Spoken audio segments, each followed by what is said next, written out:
Okay, I had some technical difficulties, and the technical difficulties was me.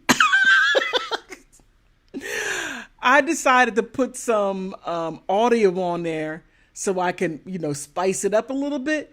It didn't work out the way I wanted it to. But outside of that, I got everything straightened out now. Oh, my goodness. Okay, it started out lively. Oh, my goodness. Here we go.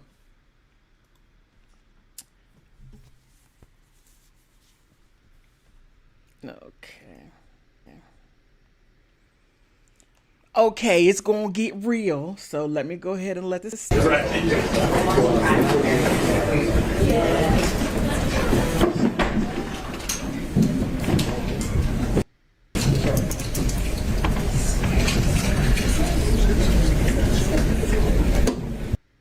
Pointing out how dishonest you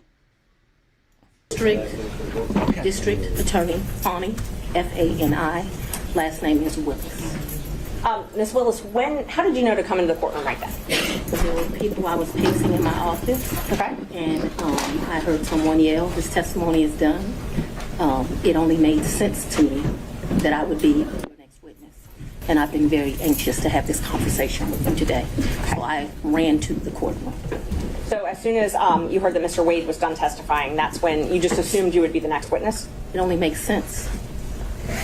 Did you listen to any of the testimony? I've been in my office pacing, ma'am. Okay.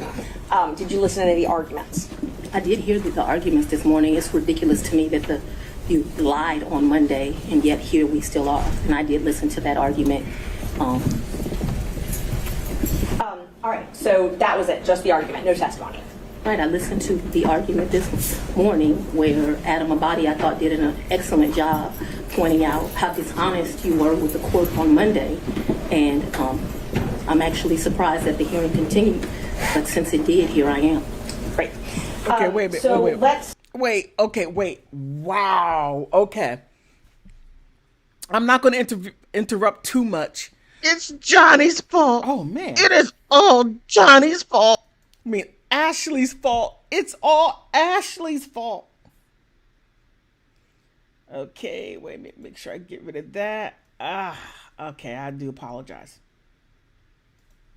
Okay, now Fani comes out swinging, right? And she said, Monday, you lied. You lied. And she was surprised because she lied to the court. Now, I know that witnesses cannot lie. They cannot perjure themselves. But can the lawyers lie? Especially the ones who are cross-examining and prosecuting a witness. Now, that's something that I think that we should really look into. And if Ashleigh Merchant did lie, then that should be looked into because she's perpetrating a fraud on the court.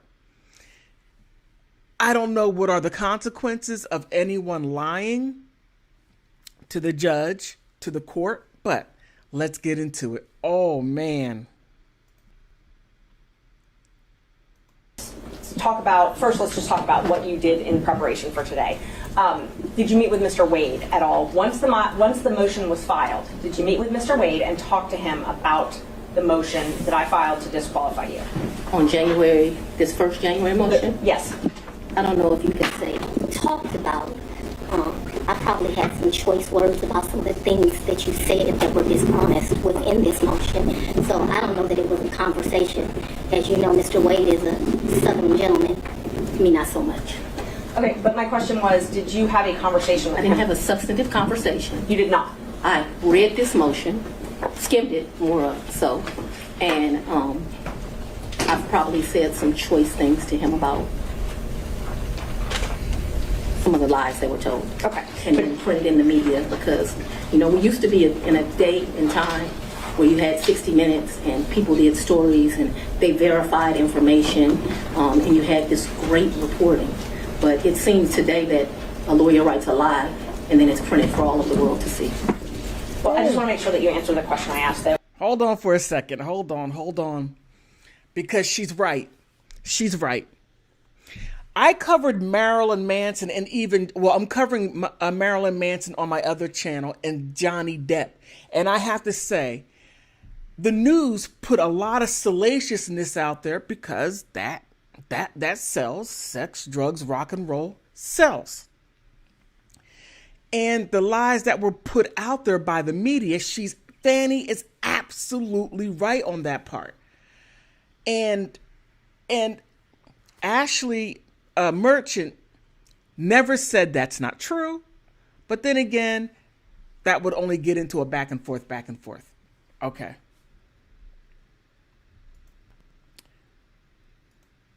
So my question was. I'm going to object. It's been asked and answered. Overruled, Mr. Vada. I told you what happened. I read the motion. I am sure I told him what my opinion of it is. Okay. And Past that, we had no substantive conversation. You did not. Is there something you didn't understand? No, I just wanted to make sure that Okay. you did not have a meeting with him in the conference room to discuss the motion. Next question, No. Ms. Merchant. So in the conference room of my office, within this week, you produced some financial document? that financial document was given to me, something, and I'm not even sure who was given it to him by me or Mr. Abadi gave it to me. And I think he showed me a document in our conference room. But as far as a substantive conversation, I don't believe I've had any conversation with him that is substantive related to this. I have had conversations with him since you filed the motion, but they wouldn't be substantive to this. He sent me very nice sermons that have been done. And so we've had conversations about, did you listen to that sermon? you know, things of that nature. And I would say they were in relationship to this because I think he did it to be kind. Okay. I'm sorry. I just need to adjust something very quickly. And unfortunately, I'm working off of one computer. And I was trying to do it while this was going on, but as I go into another program, it messes up my other program that I'm live streaming from, and it's causing a bad video feed. So please forgive me on that. Okay, here we are. All right. Okay. Great connection on that. I do apologize. All right. Alrighty. Sorry about that. Please forgive me. Okay. Let's start back in 2019.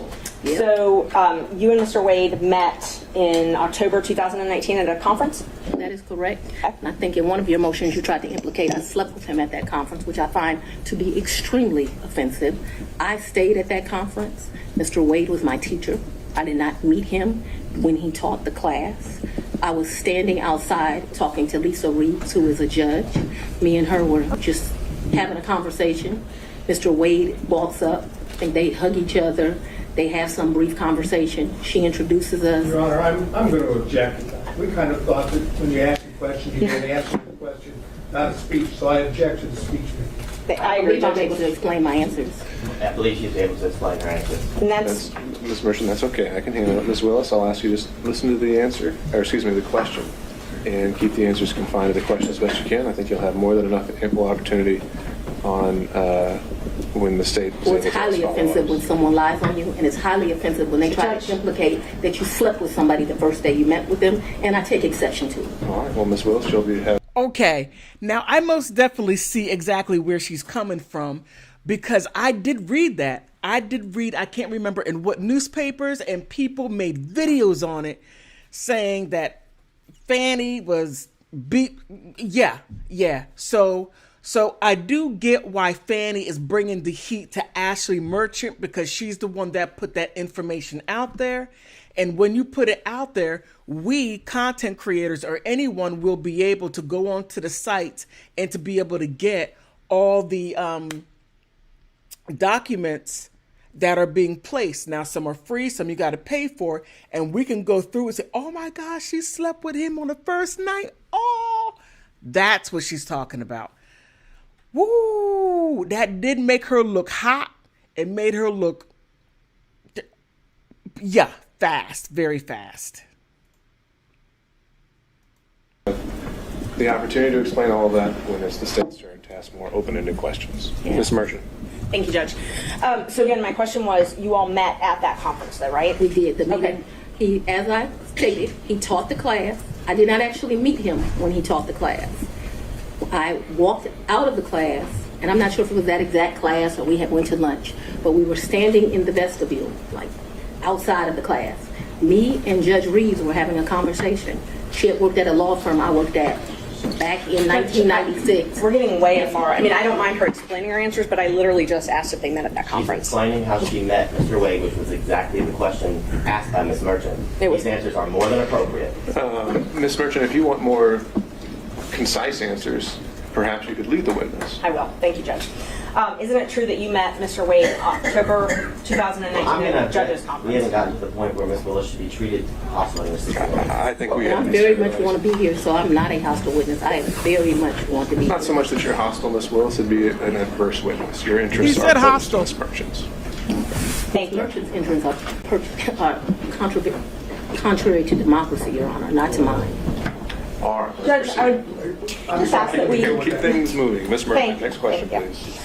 Okay, so we've confirmed when you met. After that, isn't it true? No, I need to explain this, and I think I get to explain my answers. When I met him, Judge Reeves introduced us. He handed me his business card. I'm unsure if I handed him my business card, but we exchanged information. He said, if you ever need any help, give me a call. And he walked to the parking lot. So after that, you started dating shortly thereafter, correct? That's a lie. That's one of your lies. Do you know Robin Yeartie? I know her as Robin Bryant. I knew her. So Robin did not go to my college. She went to the college of, I went to Howard University. Wait a minute. Wait a minute. Ashleigh moved that real quick because she's over there getting rights and lefts. For every left, she had that right to give her a left. Oh my goodness. She's like, okay, Miss Bryant. Jumped all the way over to her real quick. And I understand Fani. Pissed.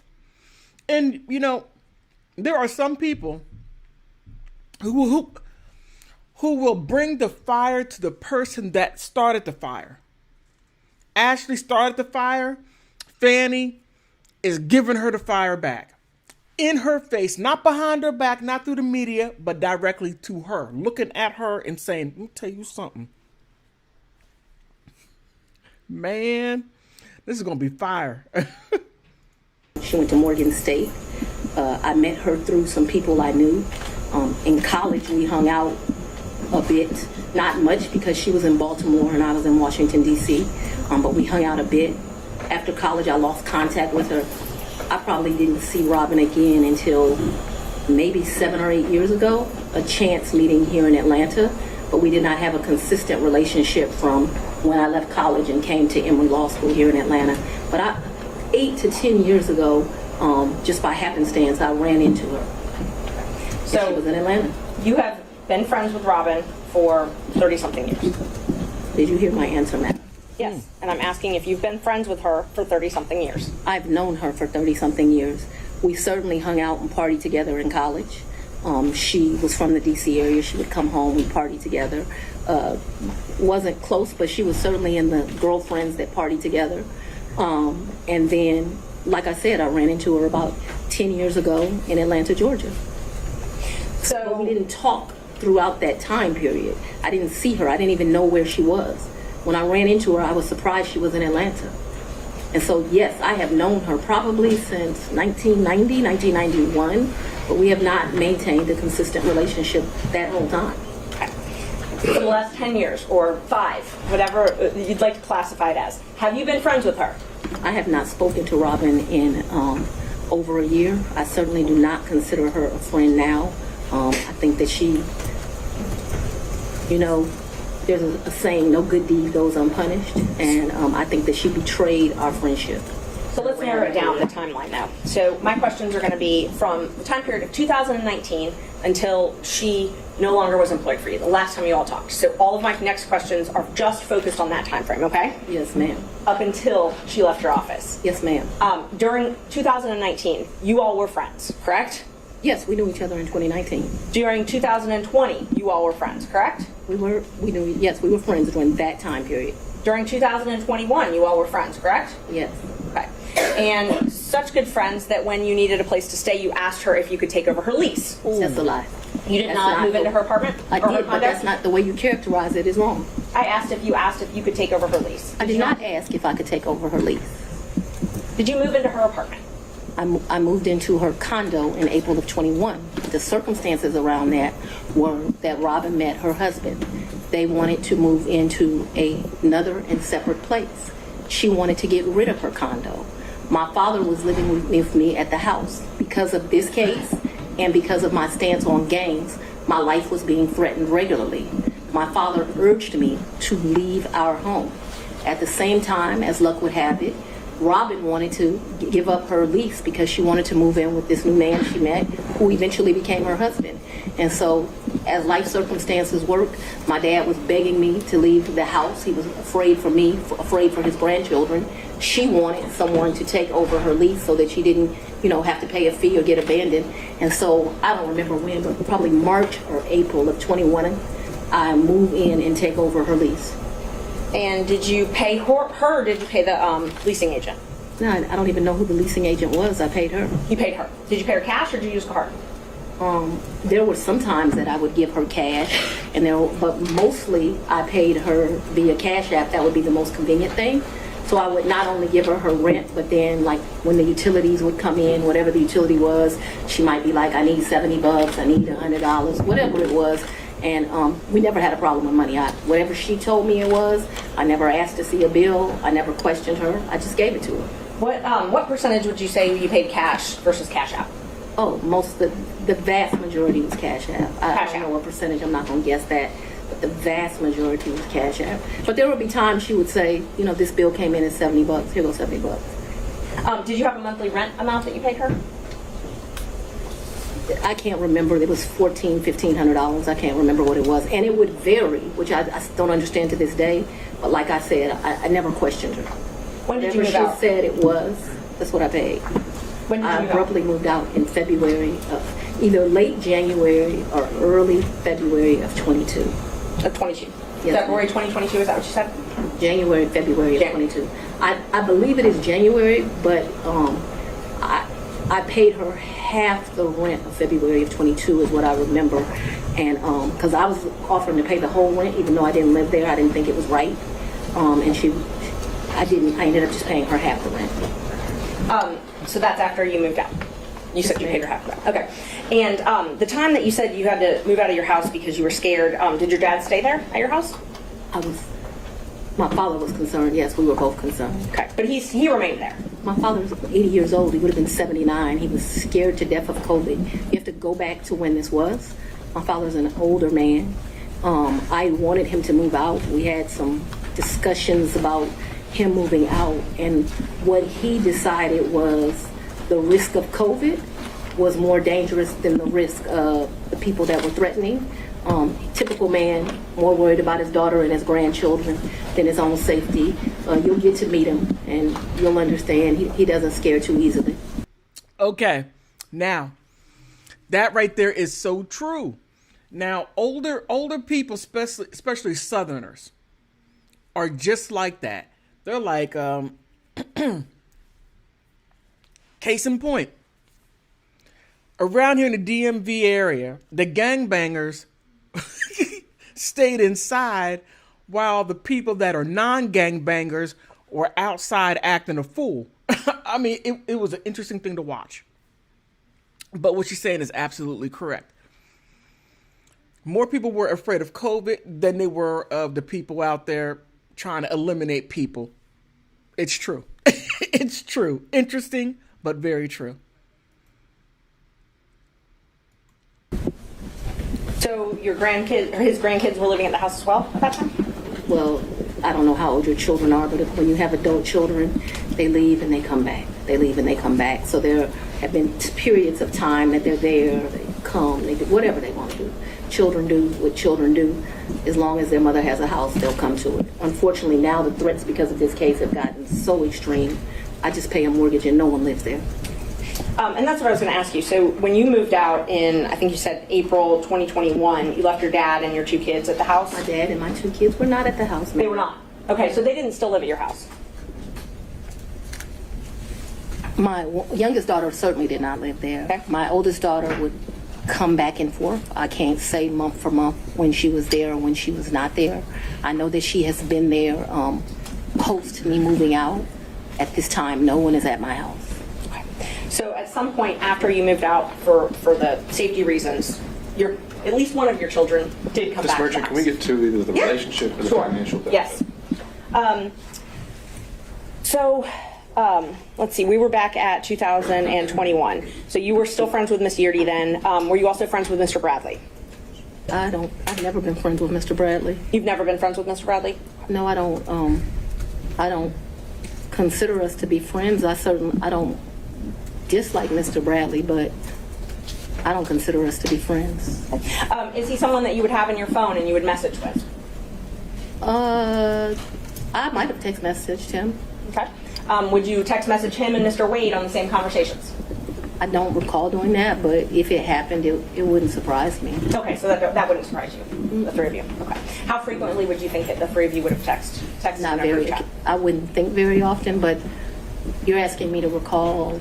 I don't even know what time period you're asking me to recall, but I'm not going to speak to that because I just really don't know the answer to that. So I don't want to speculate as to how often that would happen. But it's not out of my practice to text 2 people on one text message. So if you told me that happened and showed it to me, it wouldn't surprise me, although I have no recollection of it. But there would be some record of it in your phone, or the phone records would have some record of those texts.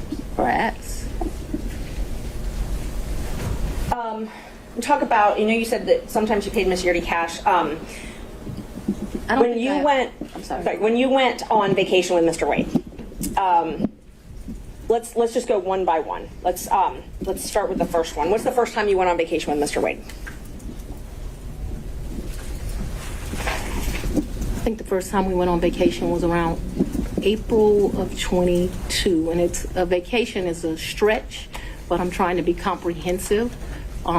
I recall April of 22. His birthday is March the 18th, so that would have been his 49th birthday. I took him to Tennessee for the day. I think we went to a museum. I think we might have stayed the night. I'm not sure, but I mean, Tennessee's kind of hard to call a vacation, but I just am trying to be inclusive. And like I said, I know it wasn't more than a day. You didn't spend the night. I think that we did. That's what I'm telling you. I think that there's a possibility that we stayed that night in April of 22. Who paid for the hotel? I think I did. It was his birthday. And would you have used a credit card? Probably maybe a debit. Okay, what happened? And you all when did you start dating? When I started dating Mr. Wade, it was right around then. April 2022? 22, yes. 2022. It was around then. I don't know, it's not like when you're in grade school and you send a little letter and it says, will you be my girlfriend, and you check it. I don't know the day that we started seeing each other, but it was early 22 is my recollection. Ashleigh is trying hard to set her up by just saying, oh, what was it, April 2020? I mean, just trying to catch her into something. But Fani's not falling for it. She's very concise in what she's saying. No. I don't know what time frame you're talking about. You got to quantify that. I just don't see where Ashleigh's making any headwaves here. Okay, early 22. And you all went to Florida on vacation as well? I don't recall going to Florida on vacation with him. You never went to Florida with Mr. Wade? When we went to get on the cruise ship, we went to Miami. Okay, that's the only time that you went to Florida with him? I think we went to Miami and spent the night. That's my recollection. Okay. I think we spent one night so that we wouldn't miss the ship. That's my recollection of our Who paid for that hotel? in Miami. I don't remember that. And how'd you get to Miami? We would have flown. And we've done that, so that I'm clear, we've done that twice. I think one time we stayed, and I honestly can't tell you, did we stay when the ship left or did we stay when the ship came back? I also can't tell you, so there's 2 cruises out of Miami. There's one that's in that October time period that was with his mom, and then there was another that was a New Year's Eve trip. I know I paid for the New Year's Eve trip because the tickets were $697 each, and I thought this is ridiculous that the tickets are $700 to go to Miami, but when you travel during New Year's Eve, you know, they get you. So let's just back up and talk about the first time that you went to Florida with Mr. Wade. That was the time that you said you stayed in Miami at the hotel the first night? That's the time I told you I am not sure. So I'm not sure of 2 things, so I want to make sure that my testimony is clear. I'm not sure if we stayed in Miami on the October trip. I'm not sure if we stayed in Miami on the December trip. I just can't remember that. And I also don't remember, so that the record is clear, I don't remember if the necessity was as we got on the ship or we got off the ship. But I do remember there was a night spent in Miami because either whatever, I don't remember. But I think that there was a night spent in Miami. That cruise is the one that you took in October, right? Ma'am, if you have something to refresh my recollection, I'm intentionally trying to not be difficult with you, but I don't want to make up something. Right. I know that on one of those 2 trips, we stayed in Miami. I am not sure right now. You're asking me about... Oh, I'm sorry, you misunderstood. I was not asking you which night you stayed in Miami. I'm asking if you took a cruise in October 2022 with Mr. Wade. Yes, and his mom. And his mother, that's what I was asking. Yes. Is that the first time you met his mother? Yes. It was on that cruise, and that was Royal Caribbean, I believe? I honestly don't remember what ship. I know we've taken 2 cruises. I don't know what the ships were. But he paid for the flight and the cruise on Royal Caribbean that time. So yes, he paid. He is the original one that does it. He has something called, Mr. Wade is a world traveler. I'm not as versed as him. He's been to 6 of the 7 continents. And so he has both a personal travel agent and he also has a cruise travel agent. I don't know anything about either of those kind of travel agents. So he is the one that would book the travel, but we need to be clear when we're talking about just because he booked it doesn't mean, like, I don't consider him having taken me anyplace. Let me just be honest. The only one that's ever taken somebody someplace is for his 50th birthday. I consider that I took him to Belize. And I took him to Belize because, I don't want to discuss his personal business, but I'm happy Mr. Wade is still here with us. And I did 50 big, very big. Okay, I have to admit I'm wrong. Because yesterday I said, what woman is going to just allow a man to pay everything for her? And her saying, oh, I'm not paying for nothing, blah, blah, blah, blah. Yes, I said that. Now I got egg on my face because now she's saying, no, you don't pay for anything for me. I pay it myself. I'm a strong black woman. Okay. I just wanted to admit I made a mistake. All right. So still on that October Royal Caribbean cruise, even though he had a travel agent. I'm sorry? If you do me a favor, I don't know what cruise ship, what time. So if you'll help me and say October cruise with Mama or the New Year's Eve trip with his sisters, I'll be able to, we can communicate. I just don't know what ship. October cruise with Mama. That's what I'm talking about. Yes. He paid for the cruise and the flights for that trip. So he called his cruise agent and he booked that cruise because he has a cruise agent. Right. He also has a regular Agent. I don't know the cruise agent's name. So I wasn't asking about his travel agent. I was just asking But if I'm he trying to- paid for those. He did not, though. Okay. Because the reason I consider that he did not is I gave him his money back. And I was about So to ask that. But initially, he paid for that. Yeah, he called his cruise agent. Like, I think they have his card on record. They do whatever. Okay. So initially, he paid for the cruise and the flight to Miami and the Royal Caribbean cruise. And my understanding of that October cruise is like it was a package the lady did for him. Okay. So, and I'll get to the reimbursements and all that. I'm just trying to confirm he paid for the flight and the cruise in October. And I think that when you say things that way, I want this record to be Initially. abundantly clear that he calls his travel agent, he calls his cruise agent. They do whatever he tells them. He's like on a first name basis with these people. They do it, and then he tells me how much it is, and I give him the money back. I don't, just like you're asking me about the money with Robin, I don't do my friends like that. So if you tell me it's a G, then you're going to get $1,000. Whatever it is, I didn't ever make him produce receipts to me. Whatever he told me it was, I gave him the money back. Isn't it true that he paid for the cruise and the flight on his credit card? I'm not asking about reimbursement or after. He used his credit card to buy the cruise and buy the flight, correct? I have no idea how he paid for it, Okay. if it's a credit card, if it's a debit card, but certainly he called his cruise agent. You know, like how many people have a cruise agent? He calls his cruise agent, tells them where they want to go. They tell him what's booked. You have to remember, he paid for, that initial was me, him, and his mother. And then after that cruise, you all flew to Aruba and spent a couple days in a hotel there, correct? Right, and his mother was not And happy. he and we left her initially paid behind. for that. He initially paid for that. For Aruba, yes ma'am. So let's talk about both of those. I know he initially paid for it. Did you pay him back? For the cruise and for Aruba, yeah, I gave him his money before we ever went on that trip. You gave him cash before you ever went on the trip? Mm-hmm. Okay. And so when you got cash to pay him back on these trips, would you go to the ATM? No, lady. You would not go to the ATM? No. Okay. So Fulton County pays you direct deposit, I assume? Yes, Fulton Okay. County and the state of Georgia both pay me direct deposits. Okay. So the cash that you would pay him, you wouldn't get it out of the bank? I have money in my house. You have money in your house. So it was just money that was there. When you meet my father, he's going to tell you as a woman, you should always have, which I don't have, so let's don't tell him that. You should have at least 6 months in cash at your house at all times. Now, I don't know why this old black man feels like that, but he does. When we were growing up, my daddy had 3 safes in the house.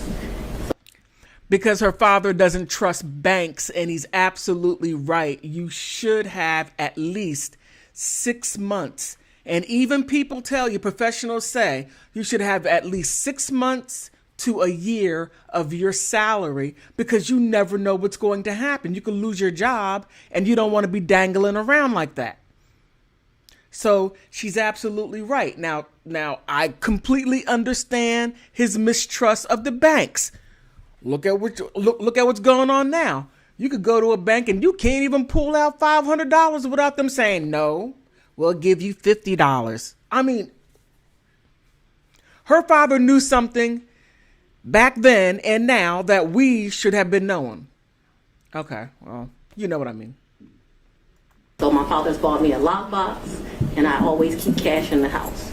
Now, I don't do it to the degree that my father would do it, so he would probably be ashamed with me, but I always have cash at the house. That has been, I don't know, all my life. If you're a woman and you go on a date with a man, you better have $200 in your pocket.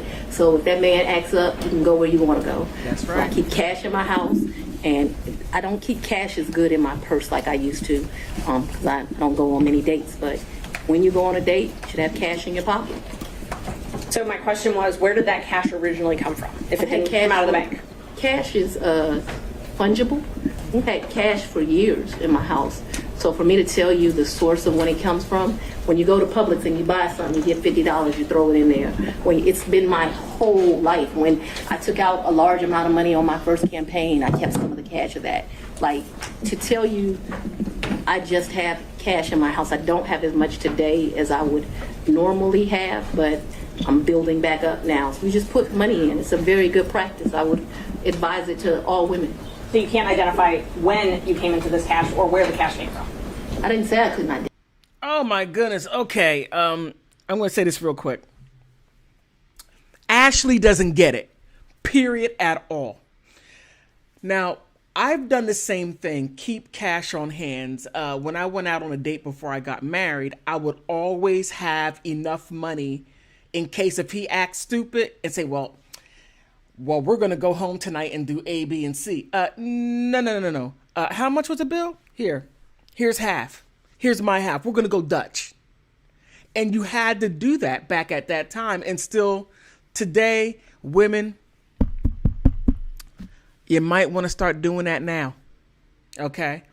But in many black homes, that was a practice that was done.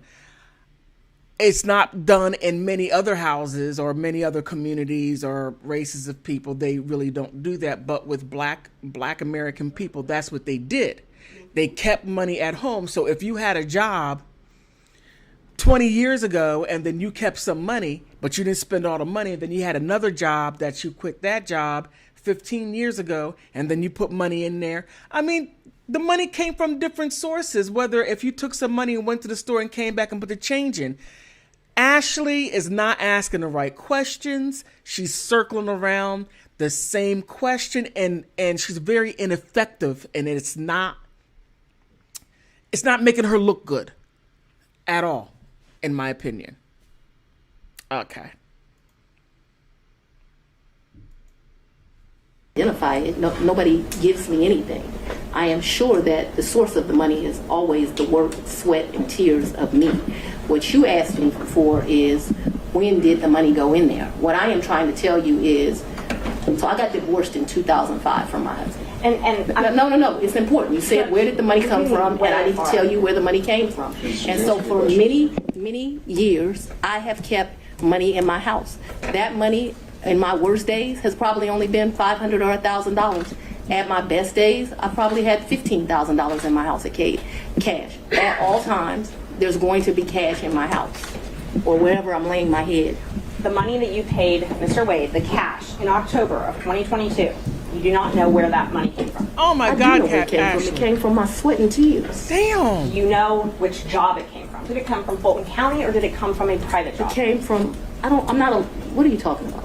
So it could have come from a private job, because before I was DA, I was in private practice.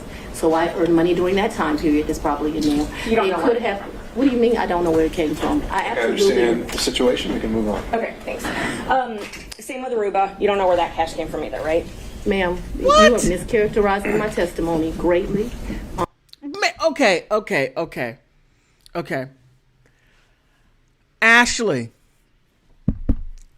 Merchant, you're doing a bad job. She told you that she always kept money in the house through her job. She tried to tell you that when she got a divorce, she got a lump sum and she kept the money in her house. She knows where the money comes from. You're mischaracterizing what she's saying, and you're trying to turn her into a liar, and you look stupid trying to do it.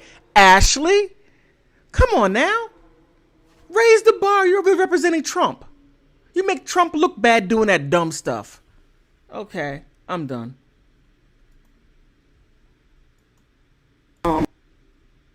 I'm not going to allow you to mischaracterize my testimony. I know that I keep money in my house. The amounts of money I gave Mr. Wade, it was never that serious. I don't think I've ever handed him more than $2,500 in a reimbursement. So we're not talking about $20,000 in cash. I don't have $20,000 in cash right now. The most I ever gave him, I know I gave him $2,500 when we went to Belize, because we went to one hotel and then we went to a second hotel. That $2,500 I actually gave him while we were still in Belize. I know that the Aruba trip, the one that you described with his mom, I think I gave him about $2,000 for that trip, for like total. His mom went to Aruba with you? The Aruba trip, so I consider that to be one trip. So we got off of a cruise ship and then we went to Aruba, which is why I cannot remember is that the time that we had to stay in Miami to wait for the flight for Aruba.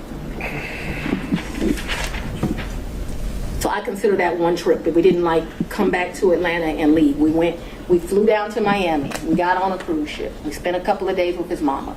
We came back to Miami. When we came back to Miami, either that day or the next day, we flew to Aruba. We spent a few days in Aruba and we came back. That was really one trip.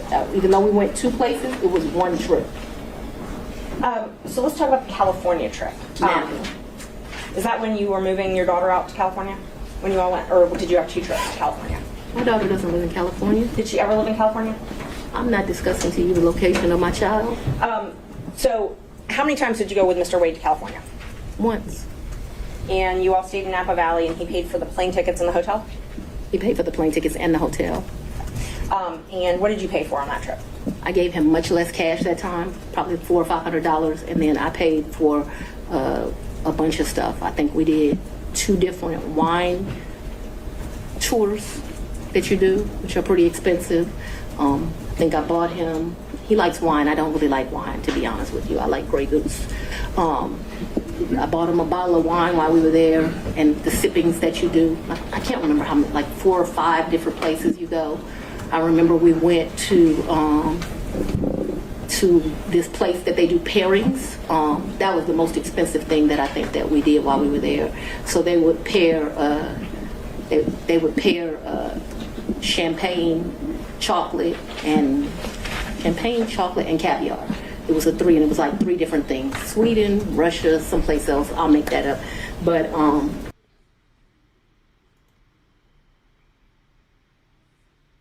Caviar, fish eggs. Ugh. My opinion.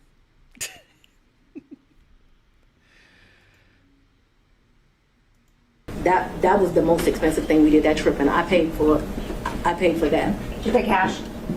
For us doing that? Mm-hmm. Yeah, that trip did not cost me a lot of money. I might have took like $750 in cash on me because we weren't gone very long. I'd only asked if you paid in cash. I don't need to know the amounts. When I travel, I always take cash. And is the cash that you keep in your house, or do you keep it at the condo that you were living in? So at that point, it wouldn't be at my house, and I'm sorry if I was not clear. The money would be wherever I laid my head. So I wouldn't leave the money at the house. So if I was unclear, no, money's going to be where I stay. How much did you pay for your trip to Panama? To where? Panama, I believe. I didn't go to Panama. I may have the location wrong. I never went to Panama. So after Wade went to Panama with his frat brother. Oh, he went to Panama with his frat brothers. So tell me about, let's see. So I want to make sure I've got them. I've got Belize. You already covered Belize. You covered the... So let me tell you our real trips. In October, we went on the cruise with his mom. We got back from the cruise with his mom, and we went to Aruba. I consider that one trip. Second trip, New Year's Eve, we went on a cruise to the Bahamas. That's the second trip. Let me make sure I get this right. Third trip, 100% on me. I think he might have spent $200 on that entire trip. We went to Belize. That was my trip. That was, his 50th. And then Napa Valley, we went around May. I don't know the dates, but it seems to me like it was close to Mother's Day. And those are the only trips? So that the record is complete, I can remember one time driving to, where were we? South Carolina, and we met my sister for lunch with her man. When was that? I don't know, but we didn't stay the night there. But I guess people would consider that a trip if you drive somewhere and you come back. That was insane because it was like 5 hours to drive. We ate lunch and we drove right back. I can remember driving to some little town in Georgia. I don't even know where I was. I had never been there before or after. There's some boat you can get on over to, and there's like a slave thing, if that gives anyone any You reference. asked for this, Ashleigh. I remember doing that. I remember driving one time to Charlotte. We had lunch with one of my Ashleigh, you asked for it. You asked for it. She's going to give you the rundown. Everything. Things that are so insignificant because you kept on asking questions over and over again in different ways when she answered it. So she's like, okay, forget about this. I'm going to give you everything. Everything. Not everything. Everything, Ashleigh. Everything. You're not doing a good job at all. And I just think that Ashleigh is doing a disservice to this case. If she's trying to discredit Fani, she's doing a bad job of it. A very bad job, in my opinion. Because she's irritating me, and I have nothing to do with the case. Okay, I'm done. No, I'm not. very close girlfriends. And again, we drove to Charlotte. met my girlfriend for lunch, and drove right back. So that's a trip. We didn't stay the night there, but I just want to be complete in my testimony. We drove someplace, had lunch, drove back. I don't remember another driving someplace distant for lunch and coming back to Charlotte to see a girlfriend, to meet my sister in South Carolina. We went by ourselves when I told you about that remote place in Georgia. We could have driven someplace else and had lunch and came back, but that's all that comes to my recollection right now. There could have been another place we drove and had lunch. My security team was very clear to me. I'm not to be out and about in Atlanta without them. And so for me to do something just very normal that a normal person would get to do if they weren't prosecuting this case, I got to drive 4 hours to do it. And that's what I was going to ask you. Your security detail, did they take you to and from your house? They take, well, so I haven't been able to enjoy my home. Condo, I'm sorry. Since March of where you lay your head. Did they take you to and from where you lay your head? 99% of the time. Would they take Mr. Wade to and from wherever you laid your head? That has never in the history of ever happened, ever, okay? Your security team has never taken him? From my house? That's a lie. I'm asking if they've ever taken him anywhere. And I'm telling you that that's never happened. So your security team has never taken My Mr. Wade security team has never taken Mr. Wade from any place where I have lived and brought him here. Never. Not once. Not ever. Have they ever taken the two of you together? To where? Anywhere. We've left this building and gone to lunch, but I go to lunch so rarely that is a very rare occasion, I am sure. And let me be clear, it wouldn't just be Mr. Wade. So I'm sure my security team has taken me to lunch. Probably been a time I've left here 7 o'clock, gone to get something to eat, and I don't even know that they would have taken him or if he would have driven himself, but they've taken me to do that. But we're talking very few, very far in between. Most days I don't even eat lunch, and when I do, it's because my assistant has heated up some bag, something, and I eat through meetings and eat in my office. It's not a practice of mine to go to lunch. During the time period that you were dating, would your security team ever take you two together anywhere? No. Never. If there was a lunch that occurred that I just described, if there was a meal that occurred that I just described, anything outside of that, and it needs to be very clear, not often, once, twice, because I want to be over-inclusive, I'm saying once or twice. I'm not certain that it happened, but I'd rather be over-inclusive with you. So your office objected to us getting Delta records for flights that you may have taken with Mr. Wade. Well, no. I object to you getting records. You've been intrusive into people's personal lives. You're confused. You think I'm on trial. These people are on trial for trying to steal an election in 2020. I'm not on trial, no matter how hard you try to put me on trial. So my question... Oh! Shots fired! Shots fired! Oh, man. Ashleigh, look. Let somebody else do it. Just let someone else do it. Because you're getting slobber knockered left and right. Okay. And by you trying to get records, personal records, oh, Ashleigh, oh my goodness, you're being slapped around like a rag doll. And you're not stopping. You keep on charging and you're getting hit. You have to be in whack-a-mode. You're being whack-a-mode. You keep on, same question. Man, Ashleigh, you're annoying me. This is crazy.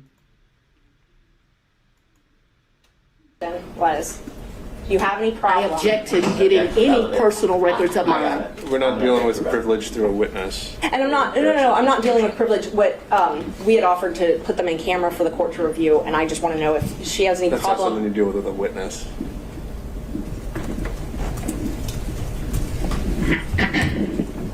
You haven't learned yet, Ashleigh. You have to file as part of your job something called an income and financial disclosure report, correct?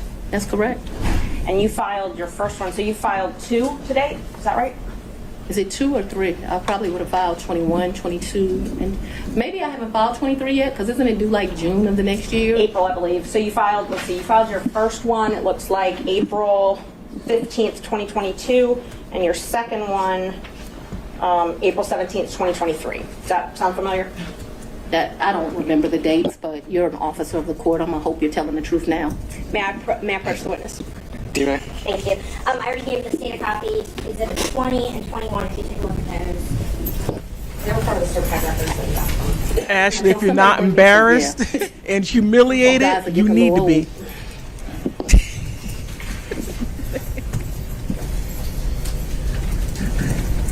You look like a fool. Yes.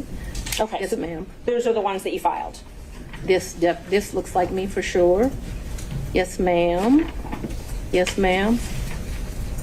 Judge, we'd move to admit 20 and 21. I think you need to delineate which one's which 20 one's which. is 2021, so it accounts for the time period, Your Honor, January the 1st, 21 through December the 31st, 2021. That is Defendant's Exhibit 20. Defendant's Exhibit 2021, it accounts for the time period, January the 1st, 2022 through December the 1st of 2022. All right. Any objection to exhibits 20 and 21 Nope, No, sorry. from other counsel? Admitted without objection. Yeah. When did your personal relationship with Mr. Wade end? Our personal relationship ended in this year. So let's be very clear so that we don't mix words. I don't want to mix words in here. Mr. Wade is my friend right now. Mr. Wade, I would say, has been my friend since 2020. I think he started out as like a mentor and a professional colleague. He became my friend and somebody that I really respected. I feel very indebted to Mr. Wade for taking on the task of this job. And he is certainly my friend and one of the people that I respect the most. So if you ask about a personal relationship, I consider myself to have a personal relationship right now, Mr. Wade. I consider myself to have a personal relationship with Anna Cross. I consider myself to have a personal relationship with Mr. Abadi. I consider myself to have a personal relationship with Andrew Evans. Okay, let me just And so clarify that I before we have go. a personal relationship with him as we speak right now. A romantic I don't think that's what you're asking. I think that's what Romantic you're asking. relationship. When did your romantic relationship with Mr. Wade end? Did it end? Me and Mr. Wade, we are good friends. My respect for him has grown over these 7 weeks of attacks. We are very good friends. I think, but for these attacks, it would have been a friendship that, as life goes, you would have stopped having. I think that you have cemented that we'll be friends to the day we die. Your Honor, Let's. could we just have an answer to the question? I can handle Mr. Sato. Let's have She it. asked about a personal relationship. She asked when the romantic relationship ended. Oh my goodness! Oh my goodness! Ashley!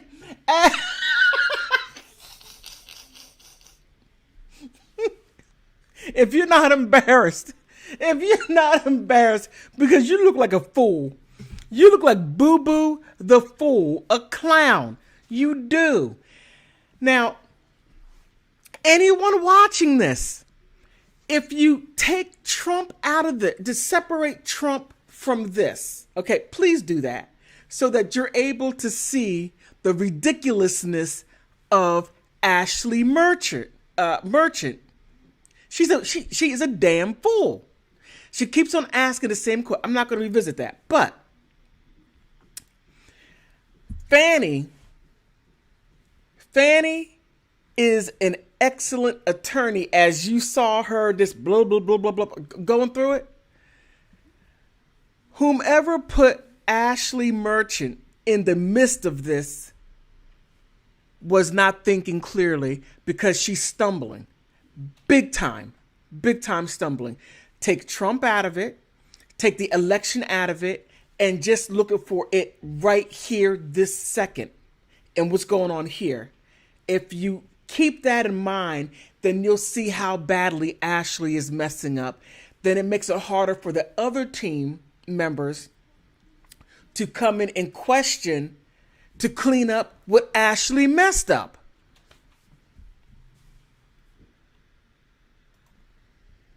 I know Ashleigh's husband. That's her husband. She must go home crying. And he's probably like, why did you do that dumb stuff, Ashleigh? Oh, my goodness. I believe John Merchant is an attorney, too. And if they work for the same law firm, then they got stuck with her. You got to do something with my wife. You got it. She has to go on a trial. Get her out there. No, I'm teasing. Okay. But she sure enough is in the lion's den. Pull that woman out. That's the question. It's sometime in, I'd say late summer of 2023. So I don't believe me in, because this is what you're really asking about. This is the salaciousness of all of this, right? No, I'm just asking about your romantic relationship, when you stopped dating. I think that me and Mr. Wade,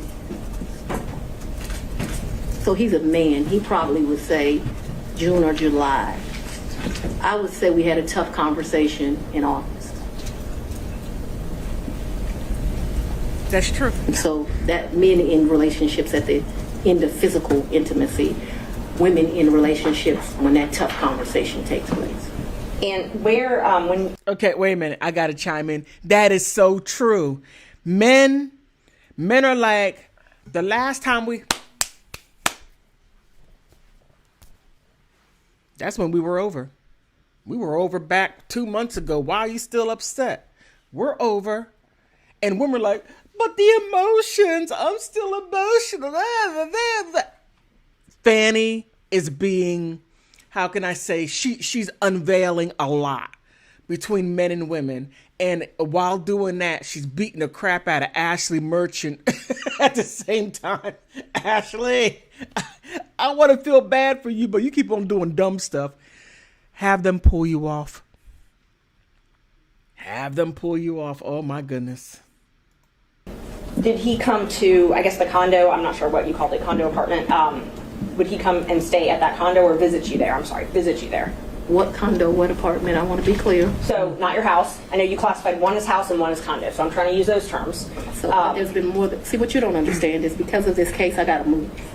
And so I Ms. need Merchant, if you could ask a more precise question. Yes, please, give me the time period. Mr. Wade visited you at the place you laid your head. When? Has he ever visited you at the place you laid your head? So let's be clear, because you lied in this. Let me tell you which one you lied in. Right here. I think you lied right here. No. This is the truth. Judge, It is a lie. It is a lie. Ms. Willis? Shots fired! Shots fired! Oh, my God.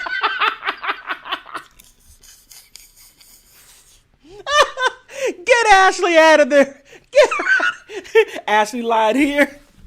Ashleigh lied here. She lied here. She lied. Oh, my goodness. Oh, my goodness. Ashleigh, get out. Just get out. Let someone else do it. Oh, my goodness. Trump is going to be so pissed off. Mr. Sena, thank you. We're going to take 5 minutes. You need 5 minutes.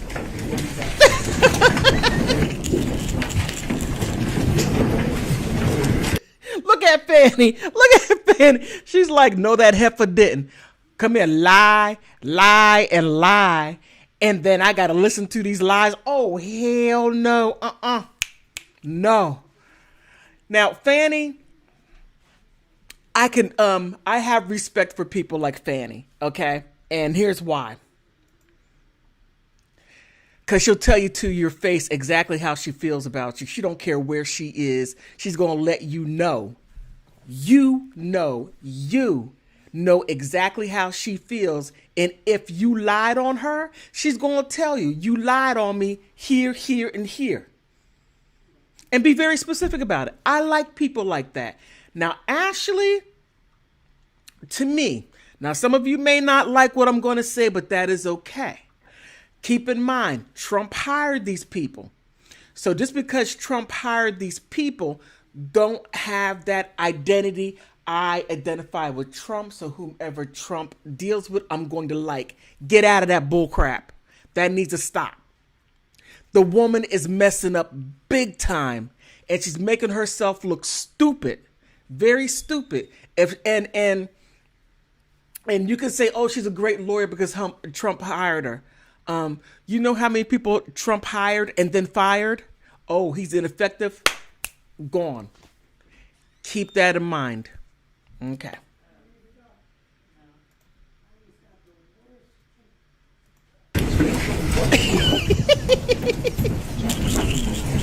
May I go to the bathroom?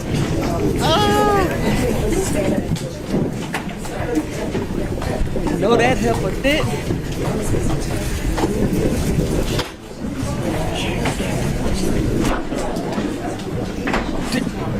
Ashleigh. Ashleigh, look at her. How do I get out of this mess? How do I get? She kicked my butt. Look at her.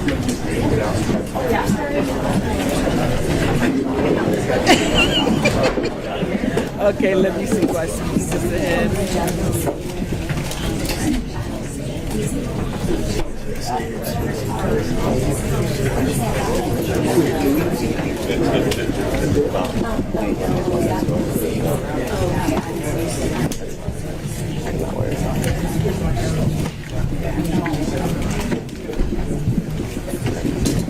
Okay, let me speed this up a little bit and watch Ashleigh get pwned some more.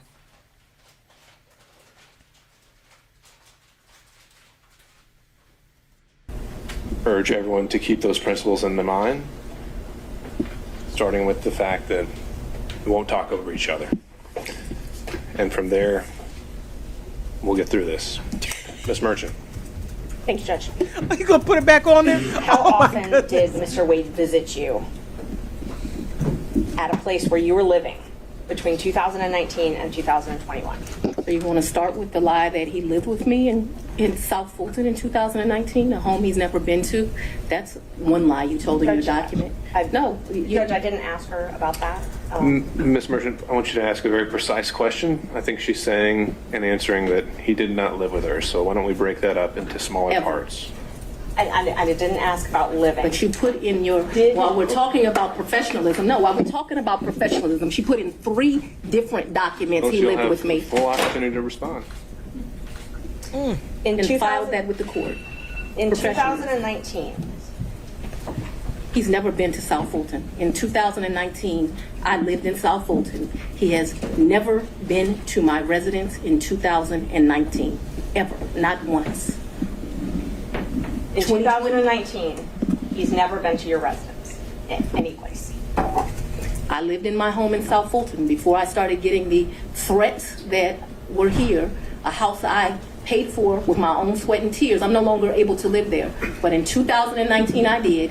And in the 2 months of 2019 that I knew Mr. Wade, 3 months, the beginning of October, all of November, and all of December, Mr. Wade never came to my house in South Fulton.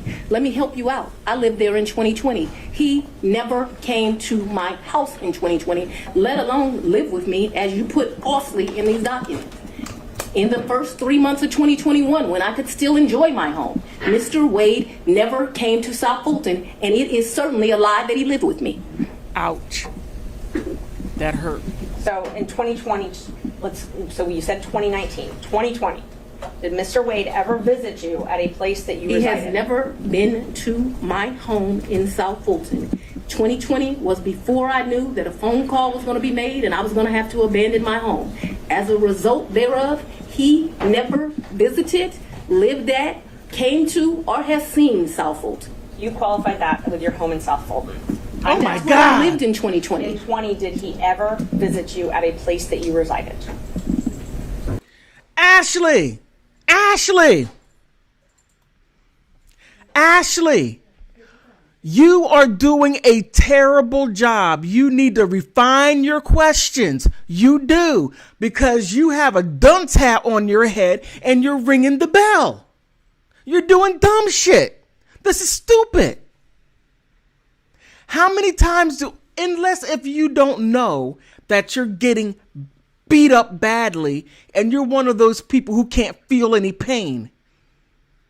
This is nuts. She said it unequivocally. He has never been to my home in South Fulton. Where you reside, has he been there? Come on. You're making me mad. Damn. Feel bad for you. Okay.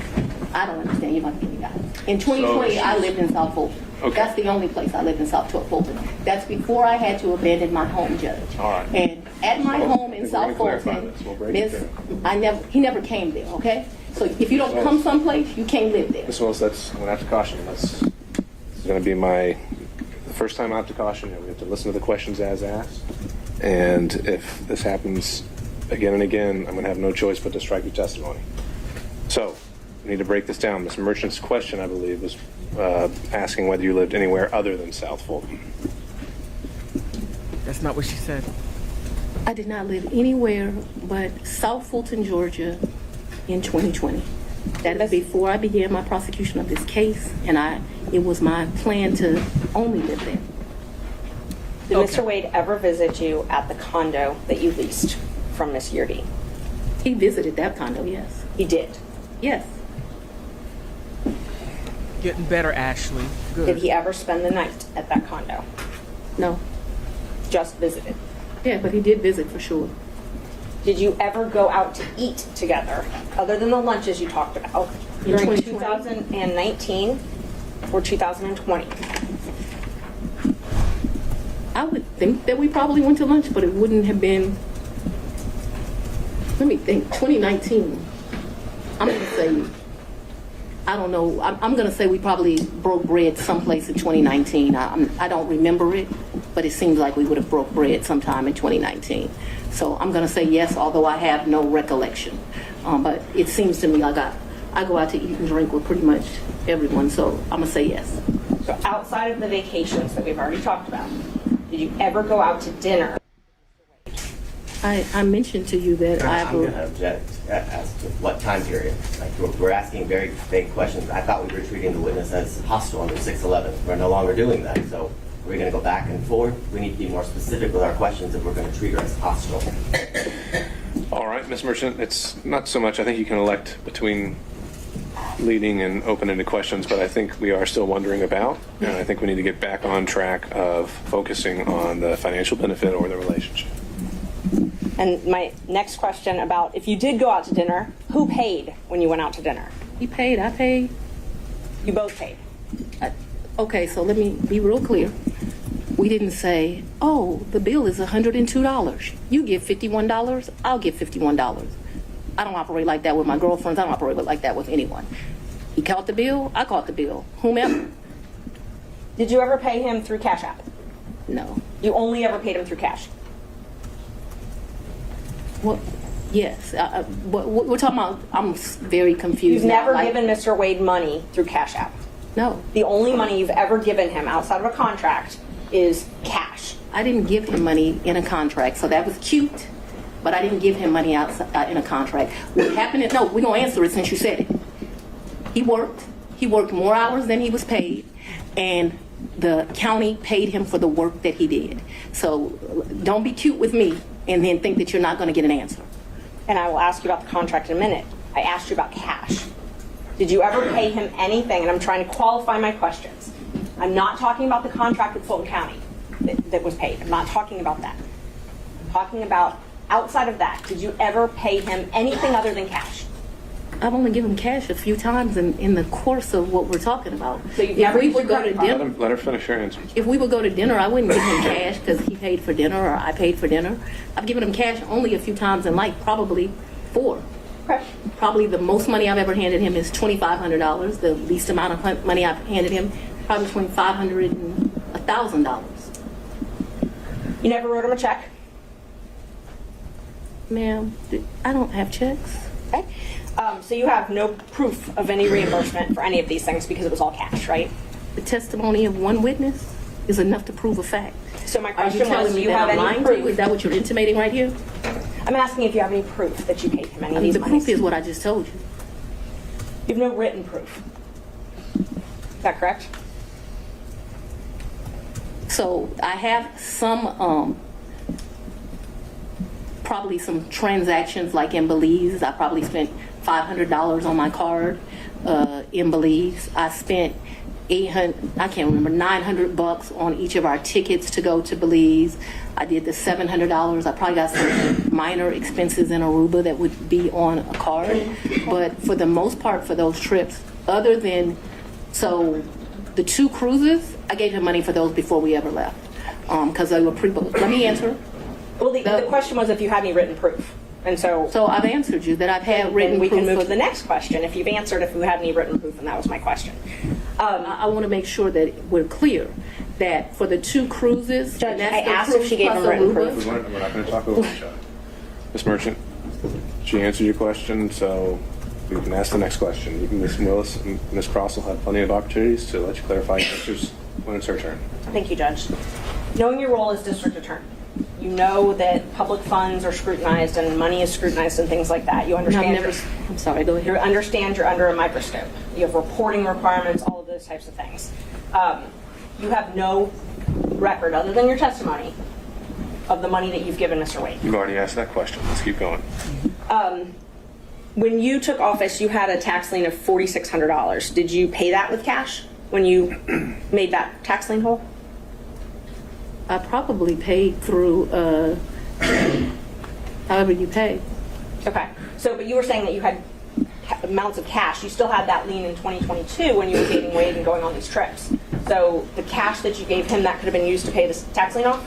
You gonna tell me how to pay my I'm going to bills? object. This is not relevant as it relates to why we're here today.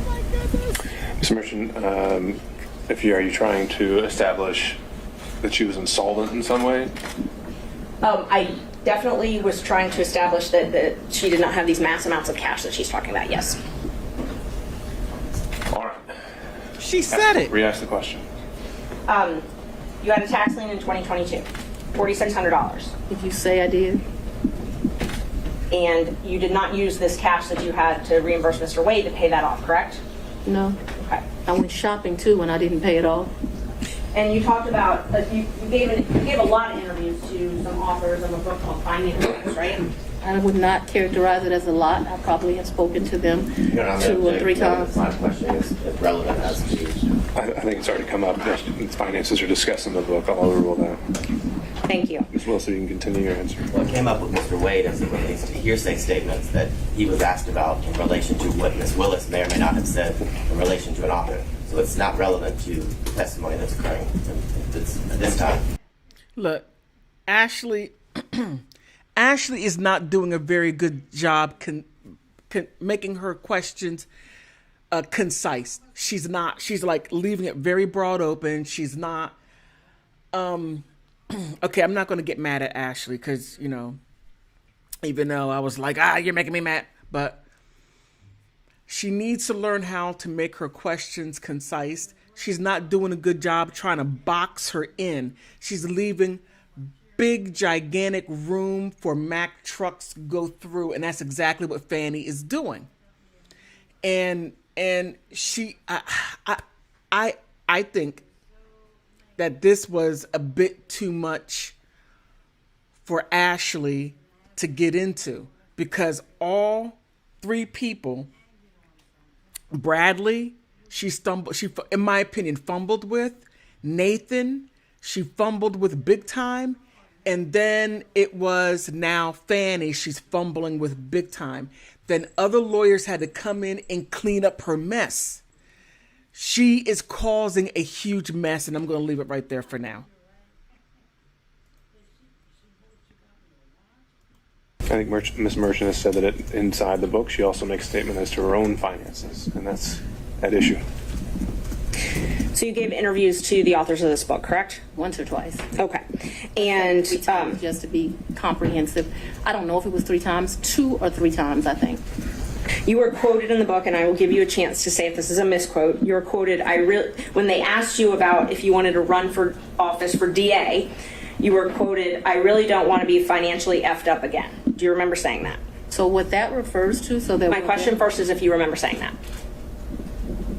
I remember saying something similar to that, but I would like to be able to explain what that's in reference to. That's not in reference to anything else. It was a huge sacrifice to be district attorney in Fulton County. Huge. I was doing just fine. I had a municipal court judgeship that was paying me $100-something a year, and like you got to show up twice a week. Easiest thing I've ever done in life. I also had private clients that were paying me to represent them, so I was able to have a law practice and that. Raising 2 daughters by myself, there were times in life where things were hard, and so I was telling people, I don't really run for DA. I don't want to run for DA. I'm in a good position right now. I got this easy job that I enjoy, being the chief judge of the city of South Fulton. I'm making money at the law firm, and I'm not sure that I want to make this sacrifice. And why does it always have to be me? Eventually, I prayed. I think that I was the appropriate person. I think that I did that. So when you're referring to that, what I'm saying is, why should I make a sacrifice again? And what I was not talking about is being district attorney. Once you get elected district attorney, you're in a fine financial position. I make over $200,000 a year. What I was talking about is I ran for judge. When I ran for judge, I took $50,000 of my personal money out of my retirement. And that money ended up being lost. And I know when you bet on yourself, you're going to have to bet money on yourself. And so what I was talking about was not wanting to go through the personal financial expense of running for office. By no means did I think that I was going to be financially in a bad position once I won. Let's talk about what I was up against, because it's important to understand that comment. I had a district attorney who had been here for 24 years. People, it's very relevant as to what my mindset was about this. So I'm trying to answer your question. So what I was saying is tailored solely to finance. Right, but it is about my finances. If I didn't, nobody put me in this seat. So I had already run for office once. I had spent $50,000 of my own money running, and it was vamoose, nothing. And so when I'm talking to those offers, I'm talking about the contemplation of the sacrifice of the run, not the sacrifice of once you become DA. The odds were against me. I was likely going to lose the election based on who I was running against. So that needs to be in the appropriate context. Isn't it true that the authors also wrote, and you can dispute this if you'd like, that you were broke after that race? The 2018 race. Yes. Yeah, that was a hard race. I wasn't broke like I didn't have any. So broke is relative to depending where you are, but that hurt to lose that $50,000. So I'm sure my mental mindset was like, I just gave $50,000 away. Right. So they characterized it from their conversations with you that you were broke, you had poured your own money into the campaign, and you weren't able to pay your own bills because of your clients couldn't pay their bills to you, and you had a paltry array of family and asset forfeiture cases. It says you were trying to make it month to month. Is that an accurate depiction of your financial situation at that point? I would want to read that, but I don't remember clients not being able to pay their bills. Or May I approach, Judge? You can't. You may. Page 13. I have not read this book. All right, Ashleigh. Now you're starting to do something.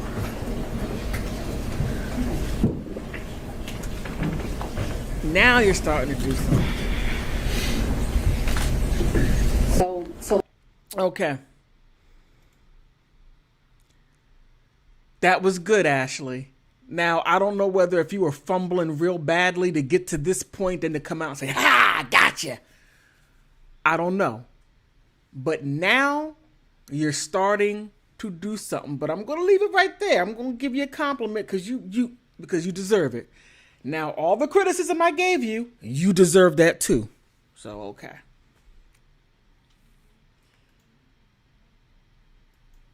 Like this fact here, her ex-husband Fred had run into a financial. I have no information about that. I didn't ask you about that. Okay. I just asked about if what they represent from their interviews with you, that you were broke and that you had clients that weren't able to pay their bills. Can you show me where that is? Because this is where you put the tab, so that's what I read. Broke, couldn't pay their bills. Yeah, I'm sure I characterized myself as broke as leaving that $50,000. I don't know that I had her nascent law practice at paltry array. Well, you just I didn't have Ms. Merchant. I thought I had a law practice. So this is not correct. I'm sure it's just I didn't have any asset forfeiture cases. So I had one case where they had took one of my clients' money at the airport. I don't know if that's what I don't know. Paltry array. I did have family law cases. I guess that's what they're talking about. And clients who couldn't pay their bills ain't clients, so no. So my question was just if this was a fair and accurate representation where it says you were trying to make it month to month at that point in time. No, I don't think that that is actually a fair and accurate representation, but I am certain that after the 2018 election, I'm still not really happy about having given up that $50,000. You know when you paid your tax lien? I don't. You don't? Do you know if you paid it? I know I've paid some taxes. I don't know. I don't want to speculate. Did you tell anyone at Fulton County Board of County Commissioners about your relationship with Mr. Wade? No. Did you disclose your relationship to anybody at Fulton County?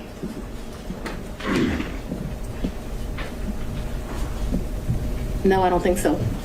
And as the Chief Law Enforcement Officer of Fulton County, I assume that you're familiar with the county code and ordinances? I've said we're not going to cover that in this hearing, Ms. Okay, wait a minute. Wait. I'm sorry, Judge? Okay. I don't know. Fani, look, I'm not sure because you're saying that you didn't disclose your relationship with anyone. And I understand that, people are private, but, you tell people who are in your circle. And you're like, oh, yeah, I'm dating Nathan. Yes. Oh, yeah, he's well over 6 foot. Oh, he is a nice, tall cup of chocolate milk. You're telling somebody, but to sit there and say that you didn't tell anyone about your relationship, I don't know. I don't know. Ashleigh is boxing you in. I guess all that craziness, you spent all that time being upset that you didn't see. You were so upset about her left hand, you didn't see that the right hand was boxing you in. I think I might be wrong about you, Ashleigh. Maybe I am. I don't know. Said we weren't going to cover the county regulations. Okay, and I won't. Let me ask you this then. So are you aware that you're required to disclose any relationship with someone that you contract with in Fulton County? I'm going to object to the court fire ruling that you made this morning. Would this be different because it's a potential for impeachment? Yes. What did you ask me? Ms. Merchant, if you re-ask the question. Okay. Are you aware that Fulton County requires you to disclose any relationship with someone that you're doing business with? I'm not aware, and I know often that things are confused with state constitutional officers in county, but I'm not aware. Okay.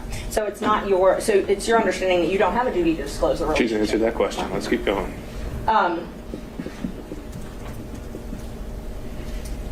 Did you keep track of this cash that you paid him at all?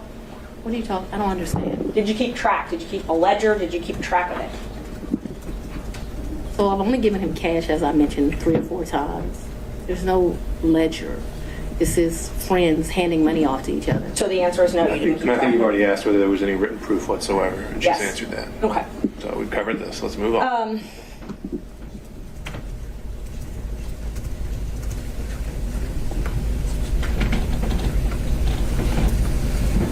Who were you referring to when you suggested that Mr. Roman's motion to disqualify was racially motivated? We already said we're not talking about the forensic misconduct that's been alleged. Okay. And, okay. And just so the record is clear, I don't believe I said that his motion was racially motivated, so I don't want that to stay there. I've never said his motion was racially motivated, so that should not be true. I think it would be best if we don't need to go down that road. We're going to save that for argument. You once said that you would not engage with a personal relationship with anyone that worked for Fulton County. Is that correct? An employee? Anyone that worked for Fulton County. I think I said an employee. Okay. So that's the qualification you give an employee? You wouldn't. I think that's the statement that I made, so if you want to quote me accurately. So it's your position because Mr. Wade was not an employee? Or it's your position he wasn't an employee, correct? Mr. Wade is not an employee, and he will tell you that over and over again. There's a difference between an employee and a contractor. 2 different people. I'm sorry, the statement, just so I make sure I accurately quote you. What you said was you won't sleep with people who work under you. Do you not consider Mr. Wade working under you? I consider Mr. Wade to be an agent. Agent? Yeah. All right. An appointee is what I really think of him as. Your point, whatever merit it has, Ms. Merchant, is on the record. Next question. All right. Do we need any moments in a minute? Mr. Sadow. No, I'm ready to go, Your Honor. All right.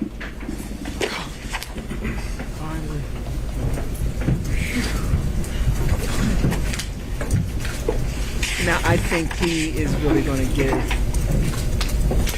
I'm going to try to ask you questions that you can actually answer without having to explain, okay? Yes, sir. My comprehension skills are pretty good, so we should do all right. We shall soon see. Ooh. If I heard you correctly, you moved into what I will refer to as the Yeartie condo in either March or April of 2021. Is that correct? Sometime between late February and April, yes. I don't, just so we're clear, yes. But in that time period, you're in the ballpark. We're in the ballpark. And is that Yeartie condo, would you say that it is in Hapeville? It is in Hapeville, yes, sir. And you moved in there for safety reasons? My father, yes, I moved in there. We were concerned. My father was terribly concerned about me continuing to live at the house. And so they were clear. People came to my house at 5 o'clock in the morning about the police brutality cases, saying I was going to have a wake-up call.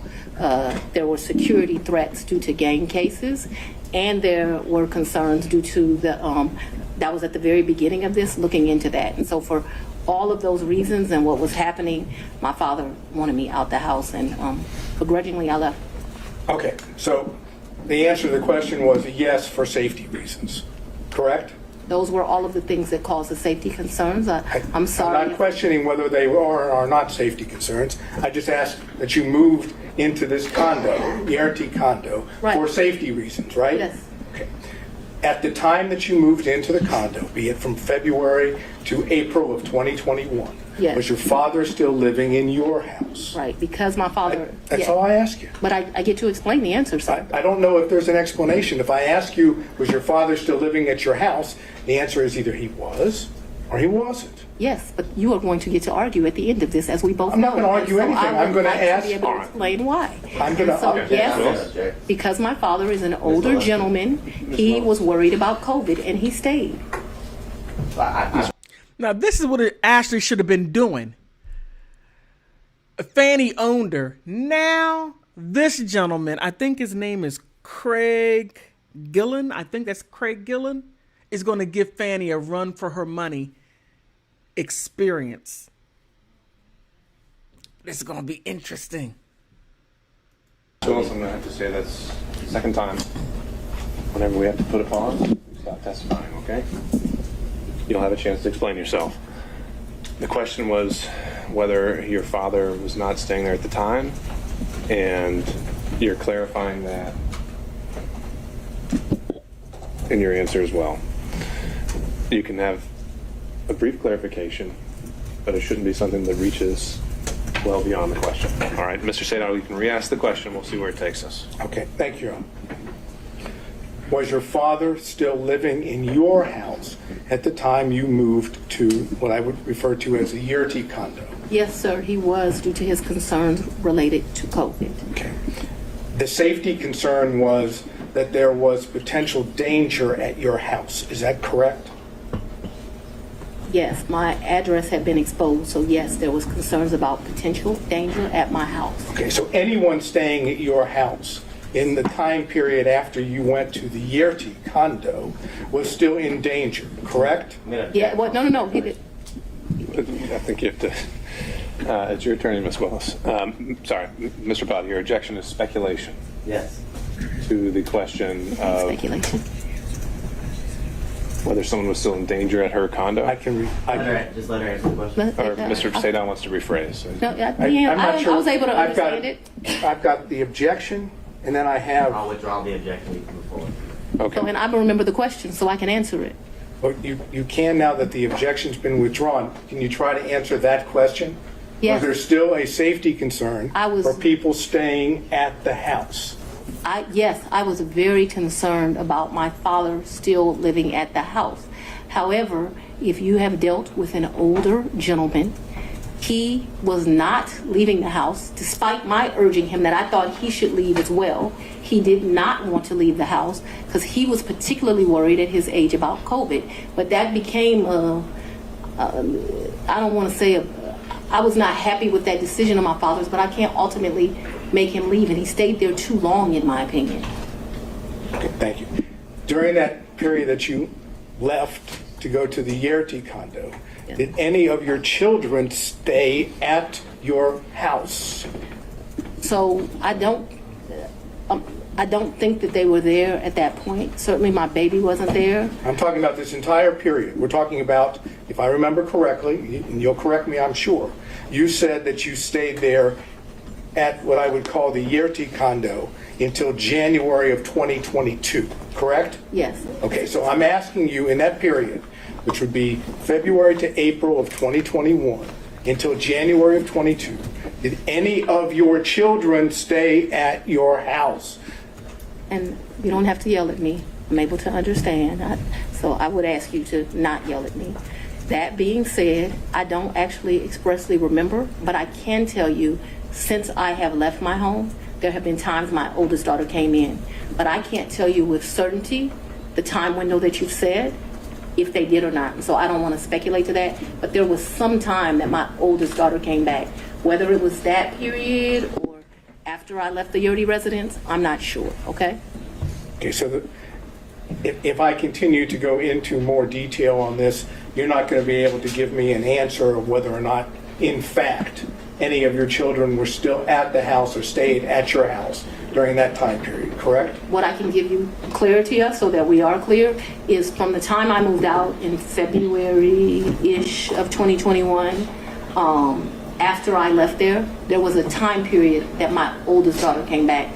But if you're asking me, was it in that window or after, I just don't have a recollection of that, because, you know, your kids come and they go. And so I don't remember the specific time period, and I apologize for that. Did your children ever stay with you at the Yeartie condo? Like maybe a night. Okay. Like for a girls' night or something, but live with, no. Okay. Did anyone else stay with you at the Yeartie condo, including Miss Yeartie? Never. Miss Yeartie never lived in the condo. She met her husband and they moved. They weren't quite married, but they moved. Nobody ever lived with me in the condo. That was my word was stayed, not lived. Stayed with you at the condo. I guess I don't understand the distinction, but no one ever, I think my baby's my oldest child. I think she spent one night with me, maybe my oldest and my youngest, but I think that whole time I was in that place, other than that one night, I don't think anyone ever, this was a very lonely period in my time. Like, I don't think anyone ever spent the night other than maybe one night. I remember a picture of my baby sitting on the couch in that place, and I'm thinking she spent that night. But just a very lonely time in life. Okay. We'll stay with the lonely theme just for a minute. Did Nathan Wade visit you at the Yeartie condo from the time you moved in until he was hired on November the 1st of 2021? So I moved out of that condo, but during that time period, I'm sure he came to visit. He came to visit. I can remember us going, I think the restaurant's Lickety Split. I can remember him picking me up, going to Lickety Split and ordering some food and coming and sitting at my table and eating. So I remember times that he visited me at that condo, yes. Okay, could you give us an approximation of how many times Mr. Wade visited you at the condo between the time you moved in and prior to November 1 of 2020? I don't think often, but I don't want to speculate. Can we say more than 5, more than 10? I'm going to tell you the problem I'm having here. Let's say more than 10, but I'm not sure that that's even accurate. He certainly has come and picked me up, gone to grab some food to eat. I don't remember him being in that condo a lot. Okay, that's your I'm sorry. You want a number, and what I don't want to do. You're giving me your current and best recollection is all I'm asking for. That's all I can give you, sir. How many times did any of the prosecution team, how many times did Anna Cross come to that condo between the time you moved in and November 1st of 2021? I don't think Anna's ever been to that condo. What about any other prosecutor that's involved in the prosecution of this case? I don't think any of them have. Just Mr. Wade. That's correct, sir. But it was a lonely time. Oh my God, that 2021, I have a lot of guilt about this time period in my life. Let me tell you why. But yes, it was a lonely time. Okay. I was very appreciative to the citizens for giving me this responsibility and this duty. But what I very, very quickly learned is that this is a very isolating job, and 2021 was a lonely time. I turned 50 in 2021. That's probably one of the worst birthdays I've ever had. I spent it alone. So I have a clear recollection of 2021 being lonely. Okay.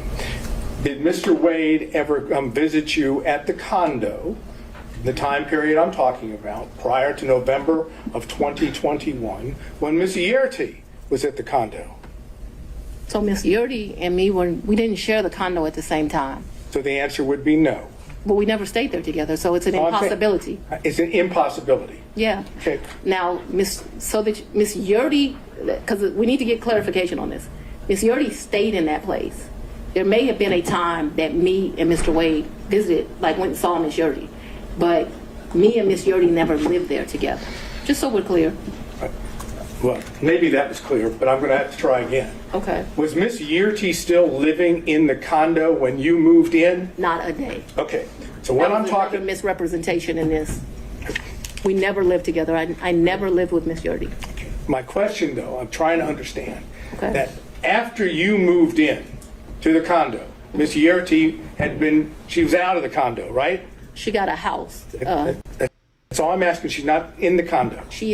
We never stay, Miss Yeartie and I never stay a day together in the condo. All of her stuff was out of the condo, and all my stuff, some of my stuff, not all of it obviously, was moved into the condo. So we never stayed there together. No, sir. All right. So when I asked you about Mr. Wade visiting the condo when you were staying there, Yes. Miss Yeartie wasn't staying there, correct? That would be correct, yes. She wouldn't be at the condo, correct? No, she would not have been. It would be you and Mr. Wade alone at the condo, correct? Yes. That is, there weren't any other witnesses to Mr. Wade and you at the condo, correct? Yes. No security, none of your security I detail. would object. She said it was just her and Mr. Wade. You made your point, Mr. Sadow. Let's move on to the next one. Yes, Your Honor. Who in the prosecution team, prior to, I guess, the motion being filed by Defendant Roman, who in the prosecution team knew of your personal relationship, and now I'm talking romantic, with Mr. Wade? So, sir, I am extremely private. All I ask No, no, is no, who no. knew. It's not, if the answer is no one knew, that's fine. No. I ask you who knew. Answer me just tell answer you it and this. then explain this, Willis. I am very private. When I supervised Mr. Body and Mr. McAfee, they didn't know who I was dating, but I can assure you I was dating somebody. So that I kept something private, that's my private life, is not any mystery to anyone. It's like a woman doesn't have the right to keep her private life private. And I'm speaking on this because there have been all these intimations. You still haven't answered the question, Ms. Willis. I'm sorry, what was the question, Your Honor? Is there anyone else who knew about it? And then you can explain. I don't know. I don't think so. I certainly didn't go out telling my business to the world. Okay, so, the best of your recollection, you didn't inform anyone on the prosecution team that the individual that you had chosen to lead the prosecution team had a personal relationship with you. So Is that correct? That's inaccurate. Your question is inaccurate. What? Because you stated that the person I chose, we had a personal relationship. So we had a friendship. We have all these distinguishing factors. Remember, when I chose him in November of 21, first of all, let's get this straight. Mr. Wade was not actually my first choice. That's no insult to him. No, it is you because of the way you phrased the question. You said, when I chose him, I didn't inform people of a personal relationship. We have defined personal as romantic. It is an inaccurate way to state the question. And I will certainly restate it so it is very accurate. Okay, and please do not yell at me. You hired Mr. Wade for the first time on November 1st of 2021, correct? November of 2021, yes, Okay. sir. Your testimony is, whether one accepts it or not, your testimony is that at the time you hired Mr. Wade, there had never been a romantic relationship with Mr. Wade before you hired him, correct? Yes, my testimony is that we were very good friends, but we're talking about a sex, so let's just don't. No, I'm not talking about, I'm saying romantic relationship doesn't necessarily have to be just sex. Well, It can be dating, it can be holding hands, it can be any of those things that one might call romantic. I'm asking you whether or not prior to November 1st of 2021, there was a romantic relationship with Mr. Wade. It's very simple. It's either a yes or a no. I don't consider my relationship with him to be romantic before that. I'm not a hand holder, so no. That's fine. Now, let's move beyond November 1st of 2020. Yeah. 2021, excuse me. If I understand your testimony, there was no romantic relationship with Mr. Wade until early in 2022, whether it be January or February or March, early in 2022, correct? I would say sometime between February and April. Yes, sir. All right. Now I'm asking you about that time period when it became romantic. Yes, Okay? sir. Thank you. Okay. You didn't see the need, if I understand, to tell any of the people on the prosecution team when you had established a romantic relationship with Mr. Wade that the lead prosecutor, that is the man that was basically giving orders to others, was dating or having a romantic relationship with you, correct? I'm going to object to relevance at this point, Your Honor. This Not is relevant. relevance. Just to prove. But we're attempting to show that there is an issue on Credibility about the relationship, the failure to have informed anyone on her team that she was having a romantic relationship with the lead prosecutor, I suggest gives rise to that inference. That's the relevance. The inference that The inference that they were concealing this because it was not as it's been characterized to the court, and that in fact it started earlier than what they say. all right, overruled. Mr. Sadow. But I just want to make sure that we're clear. From at least 2020, me and Mr. Wade were friends. At least that time period. Okay, I'm not talking Okay, about. so no, I want to be clear because my credibility is being evaluated here, right? We were friends. We hung out prior to November of 2021. In November of 2021, I hired him. I do not consider our relationship to have become romantic until early of 2022. Because I don't know a date and time, I'm saying sometime between February and April of 2022, and very early April of 2022, because I know that the trip that I discussed with you was like the first week of 2022, that the relationship had become romantic. I hope that answered your question, but I can't have it where, you know, we're saying something differently. All right, so you've established the timeline as you put it. The question originally was, at that time, did you tell any other prosecutors? I never tell people at work who I'm dating. All right, Mr. Sadow. Okay. Did you take any trips to D.C. with Mr. Wade?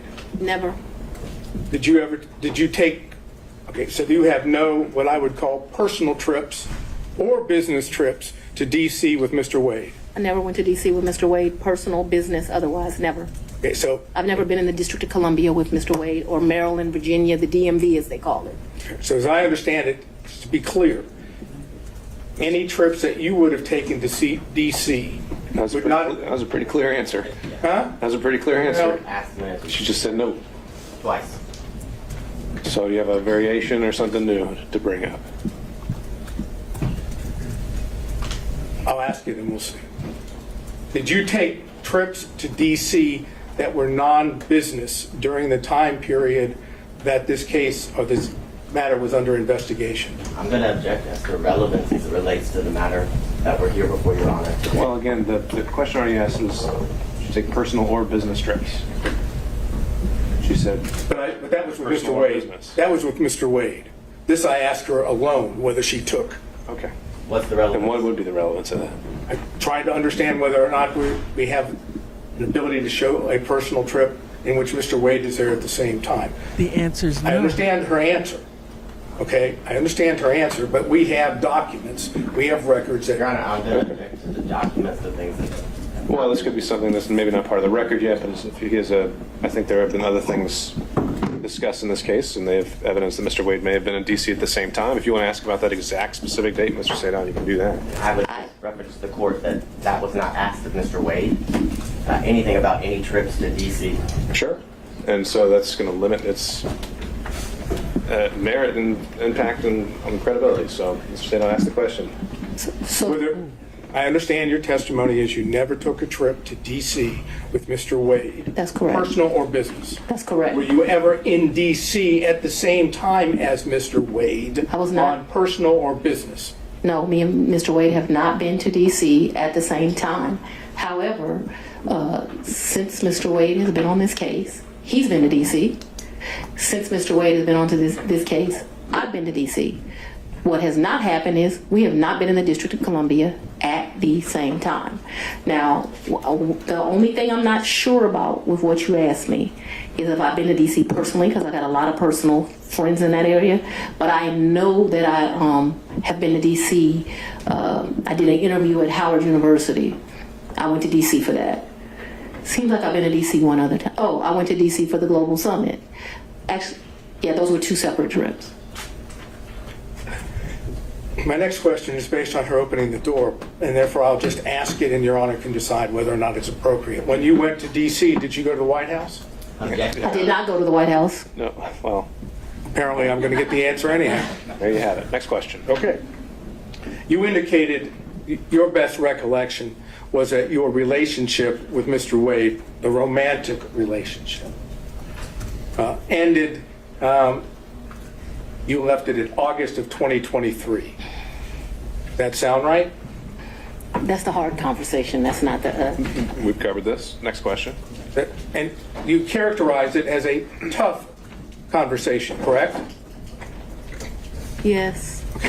I'm not going to get into the conversation per You se. should. Well, if he doesn't want to, we won't go there. So, Mr. Sadon, next question. You know, it's kind of hard to say no when you've got that opportunity. But all I'm going to say is, was it pre-indictment in this case?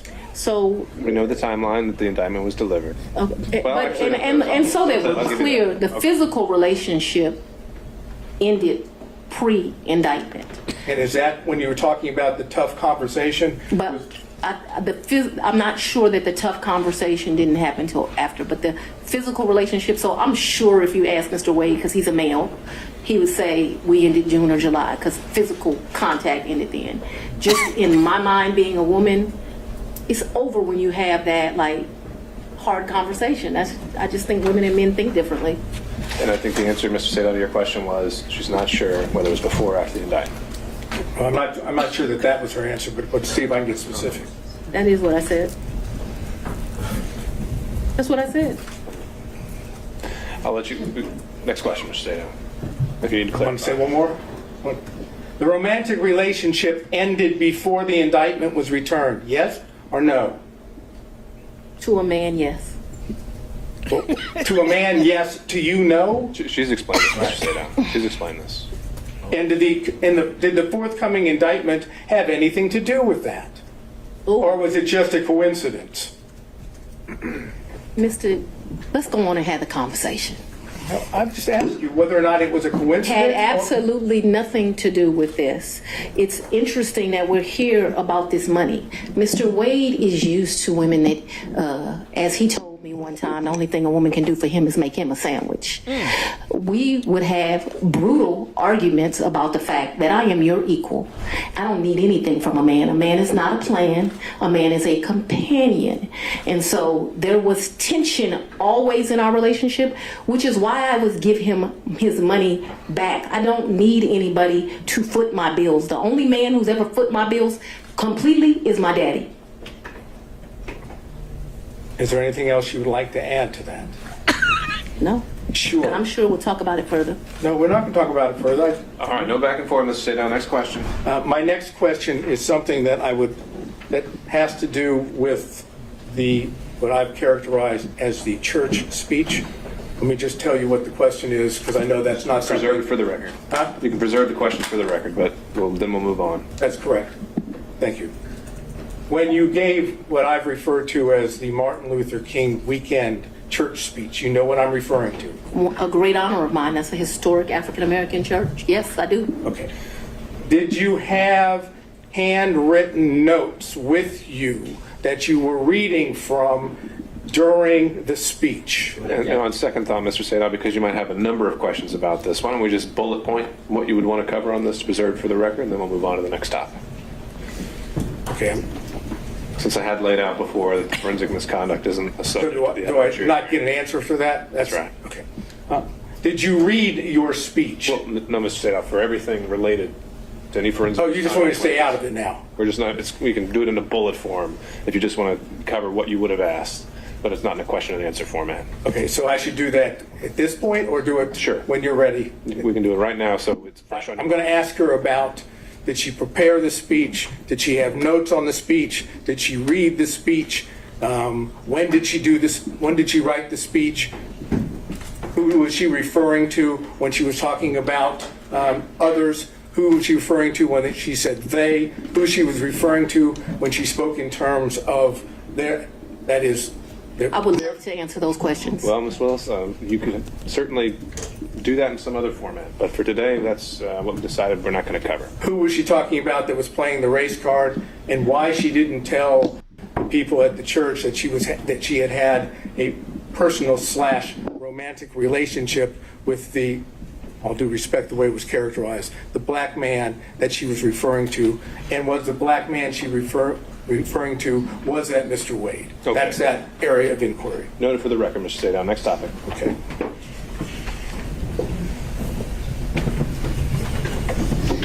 I realize that you've testified that you have no records that with regard to cash payments, Yes. correct? Mm-hmm. Would your bank records reflect that you withdrew cash from your bank accounts during the time period of 2020, 2021, 2022, or 2023? Why couldn't Ashleigh Merchant make it concise like that instead of dragging us all over the world? Okay, I'm done complaining about Ashleigh. I'm not asking you, I'm just asking whether they would reflect that you withdrew cash from any of your bank accounts. So the exact amounts? No, But just yeah, that you did. Of course, I withdrew money throughout that time period, throughout my life. I've withdrawn money from the bank. Yes, of course. Talking about cash from, that is, that you go to a Cash, bank right. or you go to an ATM and you take cash out. Either that way, or you go to Publix and you overpay, or you go to another store and you overpay. So yes, both through that, yes, of course they would reflect that at times. Okay, and so those records, if we had them, would show that, correct? That throughout the course of my life, I took out money. I was very specific. I said Yes, during the course of 2020. that time period, I would have taken money out. Yes, So, do you have a problem with? absolutely. Yes. You don't want the bank records to be made available for the court and the court I'm alone? going to object as to the relevance, and this has already been addressed earlier as it relates to other records. This is an improper line of questioning. He's doing it for the purpose of harassment, frankly, Your Honor. I'm just going to sustain it on relevance. Mr. Sadell, if that's something you want to follow up privately, you can do that. Okay. Last area briefly. Yes, sir. You had contact with Mr. Wade in the year 2020, correct? I had some contact with Mr. Wade. Would you explain when you say some contact? Please tell us, talking about 2020. I had some contact with Mr. Wade in 2020. One of the reasons your allegations are so preposterous, or Ms. Merchants that you have joined, is... Ma'am, I didn't ask you about the allegations. I asked you about your contact. That's all I ask you, okay? I appreciate that you want to say something, but I'm interested in, did you have contacts with Mr. Wade in 2020? And your answer so far has been yes, correct? Very limited contact because Mr. Wade had a form of cancer that makes your allegations somewhat ridiculous. I do appreciate the I'm not characterization. going to emasculate a black man, but I'm just telling you. I'm sorry, what? I'm not going to emasculate a black man. Did you understand that? All Well, I don't think we should discuss further. Mr. Sadow, next question. Trying to, Your Honor. Would you tell us on the occasions in 2020 that you had contact with Mr. Wade? I'm sorry, I thought I had answered that. Yes. Yes, sir. There were times in 2020 I had contact, but 2020 was the year I was running for office. It was a year that he was going through some serious medical issues, and I did not have much contact, but I certainly had contact with him in 2020. Did you go out to eat with him? Maybe. Probably. Did you visit him in any location, his office, or did he visit you in your office in 2020? I am sure he, I'm sure, ooh, that's a very good question. I'm sure he came to 750 in 2020. 750 was my office. Okay. Not often, but maybe once or twice. Maybe I went to his office once or twice, but maybe once. And the purpose for going to his office would have been what?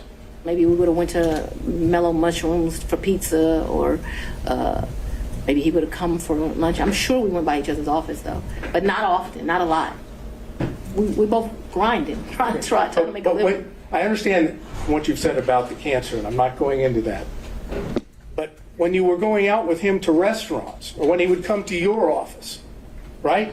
Those were not sterile environments, were they? Oh, very sterile, because it The was. restaurants were sterile environments? A lot of times we wouldn't eat there. We would pick up something and go in, but they were. I'm listening to you. You pick up and take it to where? Maybe eat at. He got her because Nathan said they were not sterile. So it took a long time to get there, but he found a contradiction. All right. Our office, but it did not happen much. That's what I'm trying to explain to you. And my office in 2020, nobody was coming in. I was stir crazy, so I would still go into my office. You remember when I started this, I said, I am not even sure if we came to each other's offices, but I am trying to be over cautious. So I think I can recall him at 750 a couple of times. I just think I can recall him at 750 once, but let's say twice. I have seen his office. I remember all the awards in the lobby, but I'm not sure in 2020 I went. I'm not even sure I went in 2020 at all. I just want to tell you yes, because I'm not sure. But I have a distinct recollection of him at 750. I actually don't have a distinct recollection of me at his office in 2020, but maybe I went to his office in 2020, maybe. Did you have ongoing phone conversations during 2020 with Mr. Wade? Oh yeah, I talked to, yes, absolutely. Yes. Yes, no question about that. No question, I talked to him on the phone in 2020. I understood, and this is, maybe I was confused. The Belize trip was for His 50th birthday. his 50th birthday, and that was in March. He turned 50 March 18th of 2023. If you look at the dates of the trip, I think we were there about 6 days. We stayed at 2 different locations. and you paid for it. 100%. He said, not only, I mean, I paid for the hotel, I paid for the flights, I had a birthday luncheon for him, I paid for massages, I paid for everything. And would those payments be reflected on your I credit paid for card? the cash. You paid them in cash? Cabs. I was telling you all the different things. I'm asking you whether or not those payments would be reflected on credit card bills of yours. So there was about $500 that I think is reflected on a debit card. What my recollection is, I took about $4 in cash with me to that. 400 or 4,000? 4,000. But I remember I handed him $2,500, and then the rest was just the money we spent. I probably gave $300 or $400 to this guy who was a taxi driver. He would drive us every day around the 2 or 3 days we went.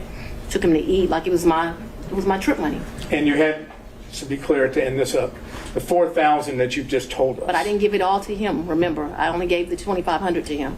I didn't ask you that. I was going to ask you that 4,000 is part of your, my words, cash hoard that you had collected over time. Cash what? Hoard, H-O-R-D-E.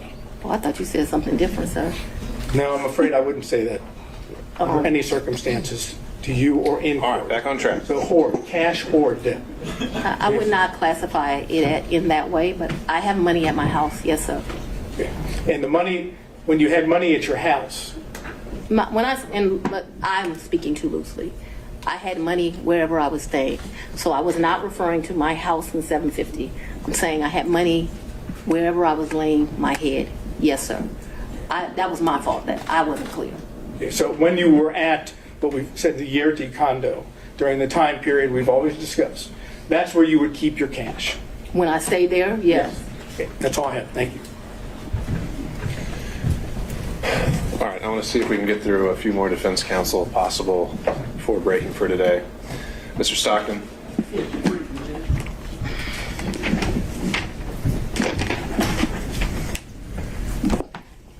Madam District Attorney, I'm Alan Stockton. I don't think we've had the pleasure of meeting. It's a pleasure to meet you, sir.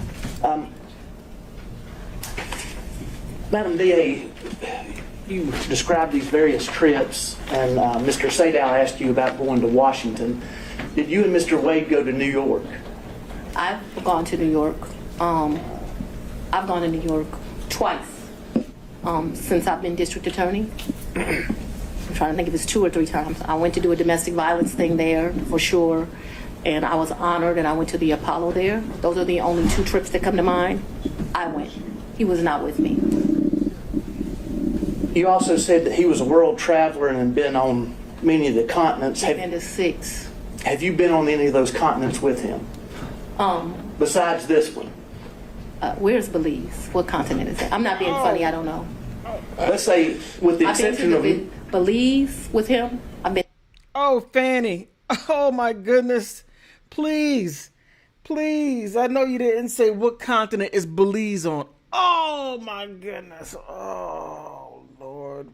Fani. Oh. You get a bigger picture.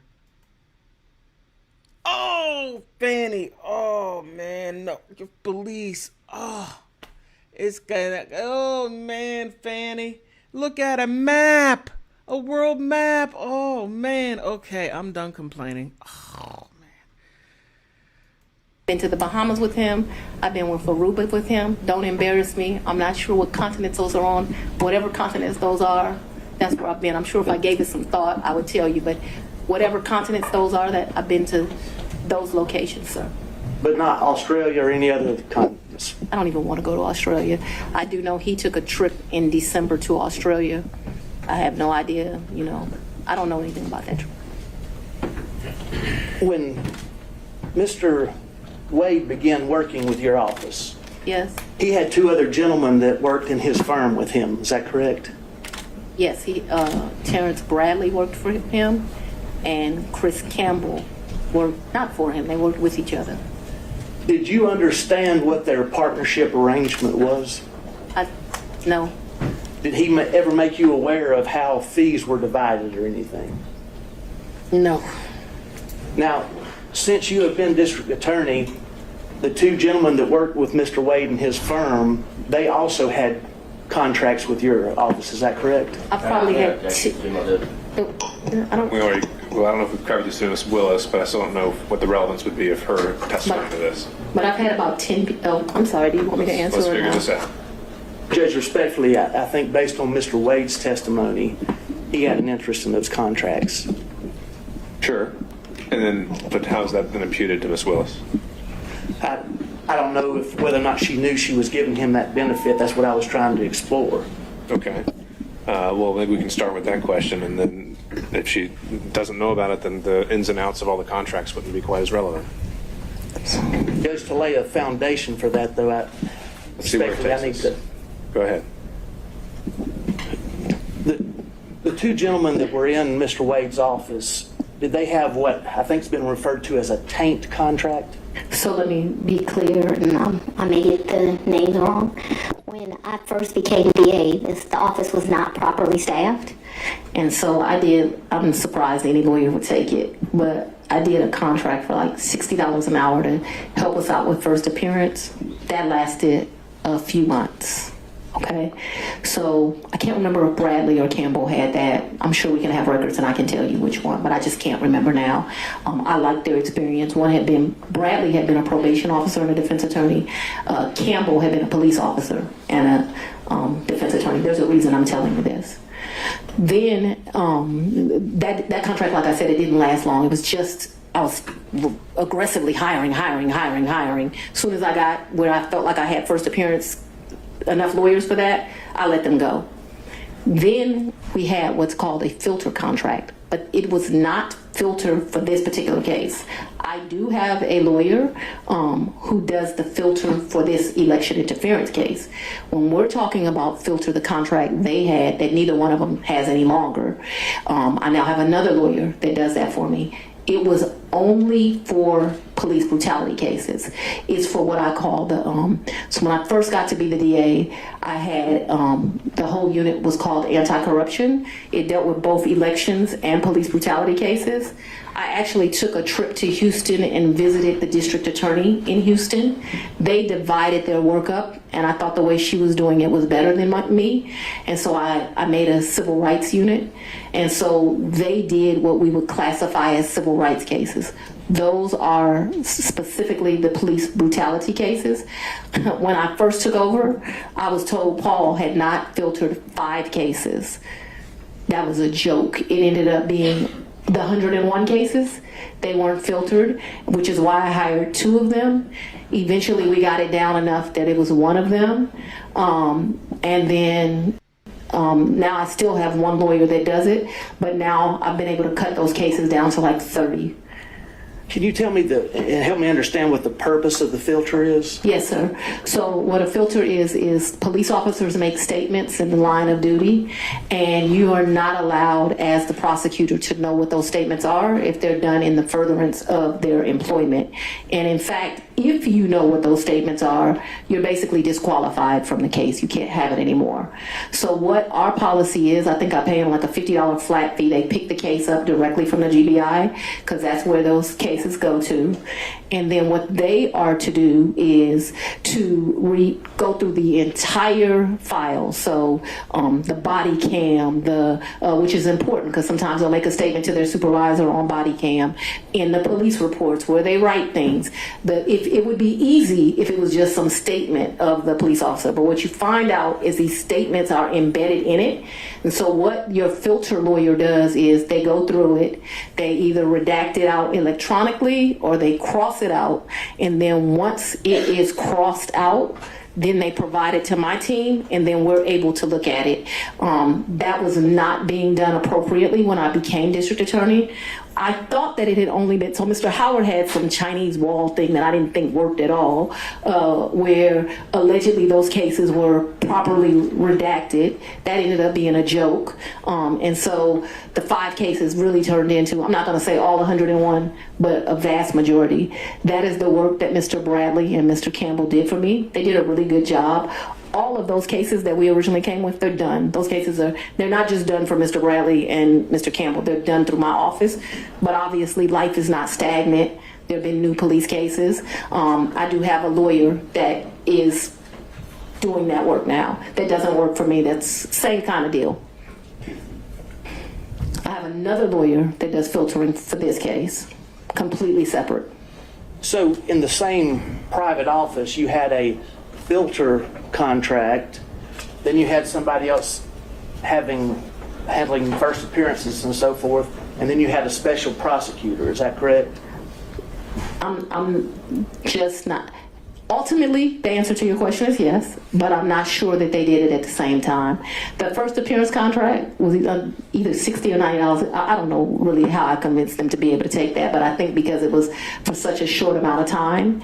And then I think I paid my filter lawyers, which I still don't know how I get away with, about $150 an hour. And I want you to understand, the AG pays special prosecutors $1,000 an hour. So I'm a tough negotiator. Paul was paying people up to $375 an hour. I won't pay anyone more than $250 is my max. I have a lot of lawyers for what I have that work at $250, and I cap them every month. You can't go past a certain amount of hours. Would you agree that if Mr. Wade and the two other gentlemen that were in his firm were splitting fees in equal thirds, would you agree that he would benefit from the tank contract and also from the other first appearance contract? I would agree he would make money. Yeah, so to make money is a benefit. Judge, that's all I got. Mr. Durham, if you're still with us on Zoom. No questions, Your Honor. Mr. McDougald. I do have a couple, Your Honor, but it's a little awkward from back here. Do you want me to? Yeah, why don't you go ahead and make your way up.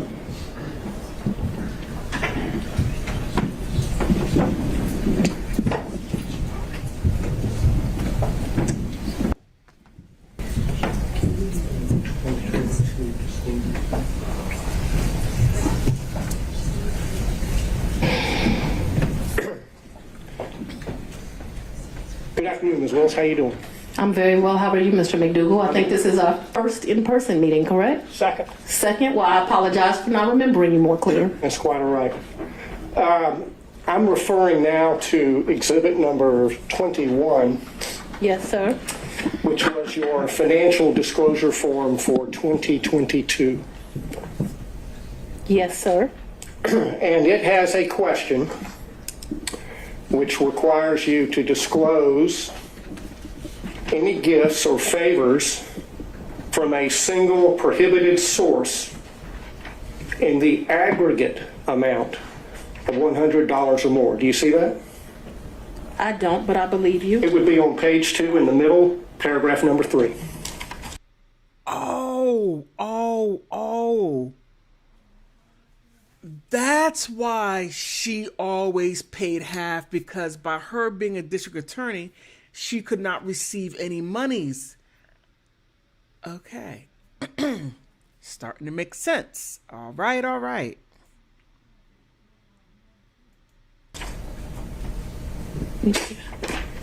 Yes. And what is your understanding of a prohibited source for purposes of this form? I believe there's some classification of somebody you don't have a personal relationship with that gives you $100. All right, if you look under there, it's subparagraph 2, Romanet 2. It defines it as someone that you know or should know is seeking to do or is doing business with the county, correct? Yes, yes. That includes Mr. Wade as of the date you filled out this form, correct? Yes, but he never gave me a gift of $100 or more. The only thing that I would say maybe went over that, but I don't think it ever did, is if we went to dinner and my meal was $100, but I don't think I've ever eaten $100 worth of food at a restaurant, because I would not pay him back if we went to lunch or went to dinner. But trips, I paid him back for. I never thought about the money until y'all brought it up, and I would be less than honest that says I was giving him the money back because I was the district attorney. I didn't take gifts from him for a lot of personal reasons. Anyway, I did not take gifts from him. And so your reason for not disclosing any gifts from Mr. Wade on exhibit number 21 is that the aggregate amount on a net basis was less than $100 in the year 2022. Is that correct? I did not accept a gift of him of more than $100 in 2022. The one exception to that, because I want us to be clear, is we probably went out to eat multiple times in the year. If you're considering eating a meal, because we went out multiple times, that probably went to the level of more than $100. But if we're doing tit for tat like that, I probably paid for as many meals as he paid for. And so I did not receive any gifts from him.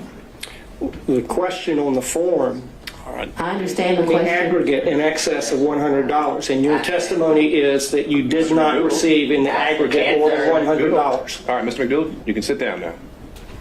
I don't believe she answered that question, Your Honor. She answered as to specific individual gifts. And you're not listening to my answer either, so we're done. Very well. Okay.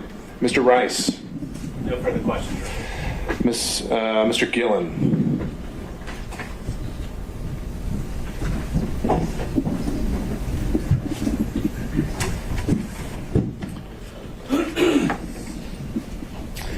Good afternoon. Good afternoon, sir. A few questions here. You saw the book here, Find Me the Votes. That was shown to you, correct? Yes, sir. Your Honor, I would like to just tender this as an exhibit, number 22. Is that your copy? It is. All right. What exhibit is that going to be? 22. All right. I'm making the Is that evidentiary contribution here to this. Now, well, you're tendering it. Is it with position of the state? I'm going to object to the relevance at this point. There's no relevance at this point. Mr. Gillen, are you using this to confront her with prior statements? yes, Your Honor. Okay. And statements that she made concerning her financial situation and laying the foundation for that, and that she gave these interviews to the authors. And so this would document that. Don't ask her, get this in the record, ask her questions about it. Well, we could mark it for impeachment purposes. I'm a little wary of entering an entire 300-page book because I don't know exactly what every single line, if it would pass hearsay or relevance or et cetera, but I don't think it needs to be admitted as an actual evidence for the record for you to do what you need to do with it. So, well, Your Honor, I understand. I just would. It's marked as Exhibit 22, and we'll move from there. Thank you, Your Honor. Now, you were asked a little bit about this book before, correct? I think Mrs. Merchant. Ms. Merchant did. Asked me some questions, yes. And you gave about 6 interviews to the authors of this book in a sit-down? No, sir. You didn't? No. Was it? She answered how many interviews she gave, in her opinion. How many, in your opinion, do you believe you gave, and how long did they last? 2 to 3, maybe 20, 30 minutes. So your testimony is at most, you think that you gave maybe an hour to an hour and a half's interview to the authors of this book? Oh, you mean in total? In total, yeah. Maybe, yeah. Anywhere between, definitely not more than 2-ish hours. Okay. But you also were telling, when they were, the title of the book, of course, is A Hard-Charging Georgia Prosecutor, a Rogue President, and the Plot to Steal American Election. You've seen that. Why is the title of the book relevant, sir? And I had no... I'm going to ask her whether or not that was the theme that they gave her when they talked with her. Objection. What the thing gave her? What do you mean by that? Well, because they were sat down and they told her why they were there to interview her. And why does that matter? Well, I think it matters because it shows, but they want her to give her version of what her life story is. This is almost a life story of her. So that's why it's relevant. But if the court thinks it's not, then... No, it could be relevant to your issue of the forensic misconduct that has been alleged and maybe some of the motives at play when it comes to forensic misconduct, but I'm not seeing, again, what we're here for today was the relationship and or any financial elements of it. Correct. Well, I think it clearly relevant to the forensic misconduct, also relevant to personal interest in terms of the finances. I didn't make 10 cents off that book. Pardon me? I didn't make 10 cents off that book. Didn't ask whether you made any money. Okay, I just... Didn't ask whether you made any money. Do you have any other statements that she hadn't already been confronted with by Ms. Merchant? Well, other than, I want to focus on when you were telling them about your financial straits and you were living kind of month to month, that is what your financial status was back in 2018 after your election. Mr. Gillen, we covered that at length. And you're at the end of the line. I'm sorry about that, but we've got to find new ground. Well, let me move on to my point here. So the point is that what you're telling us is that you were in financial straits, but really that your testimony today is you had a cash hoard of maybe up to $10,000 in cash where you laid your head at night so that you would dip out and there would be no record of it, correct? That's not what I'm telling you, sir. Well, That's not at all what I'm telling you. What I'm telling you is that throughout the course of my life, I have always kept cash in my house.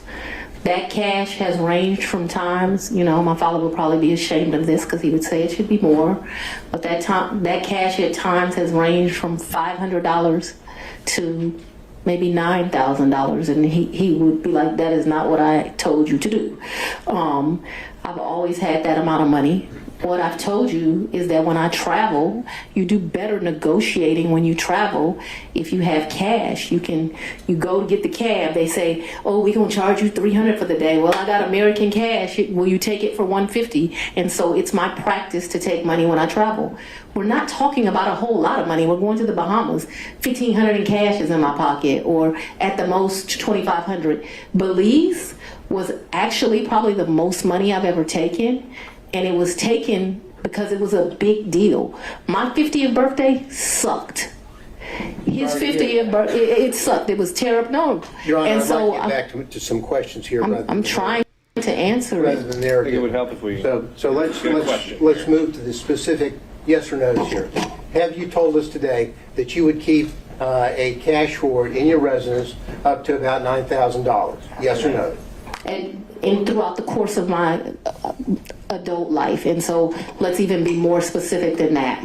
Probably from the time... Your Honor, I'm only asking for yes or no rather than the speech. And we have already covered this, so I But yeah, didn't but get to I'm that trying point. to... I know you're laying the foundation, but it's already been laid. So The filibuster is here. I'm trying to move through the filibuster. Yeah, but we're not talking about a lot of... And so it could be $2,000, it could be $1,500, it could be $7,500. It just depends on what you're doing at that time. What I'm telling you is when I traveled, I took cash. I find that when you travel, especially to foreign countries, the American dollar does well, and it's good to have cash. You can negotiate with the taxi driver, with the jet skis, and it's not a lot of money we're talking about. Your Honor, okay, we understood, Ms. Willis. Let's get to a question, Mr. Gill. And so you have cash in your house, but you had a lien, a tax lien on your property, is that right? I don't believe I had a tax lien on my You property. didn't have a tax lien on your property? You got to talk about it, Mr. Hunt. Cumulative, Your Honor. Okay, we already covered that, Mr. Gillen. I need new ground here. I'm asking the question, I'm trying to figure out how someone can have a tax lien. Then ask that question. But not use the money that they allegedly said they have. Well, I think Ms. Merchant asked that exact same question. She said she didn't use the money to pay her tax lien. So what's your question that's new? So I was going to build on that to say... No more bill. It's already built. All right. It's the same way you pay a bill. So just put the top on it if you need to, okay? It's the same way you owe a bill and go shopping. Well, now, have you ever used, did you say earlier that you used Cash App? When I would pay Robin Bryant, I used Cash App. What is Cash App for the record? I don't need to know that for the record. Let's keep going. Well, so if you're paying Robin with Cash App, why aren't you allegedly paying Mr. There's no alleged here.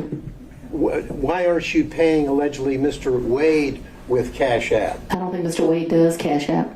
Did you ask him? I think he's told me he doesn't do Cash App. Okay, so that's the reason why you didn't use Cash App. He's sitting next to me. I hand him the money. Because there would be a record in Cash App of your making payments, correct? Yes, Sure. but I didn't think that I was making a record in a personal relationship. Because when you're filing and I know that I'm going to move into this financial statement here, you were asked just a second ago about your non-disclosure form, or your disclosure form of an Exhibit 21, where we agree that Mr. Wade is a prohibited source, correct? What I agree to is I don't believe he's giving me gifts. you would like to classify these trips as gifts, but I've always paid my fair share on these trips, so I did not look at them as gifts.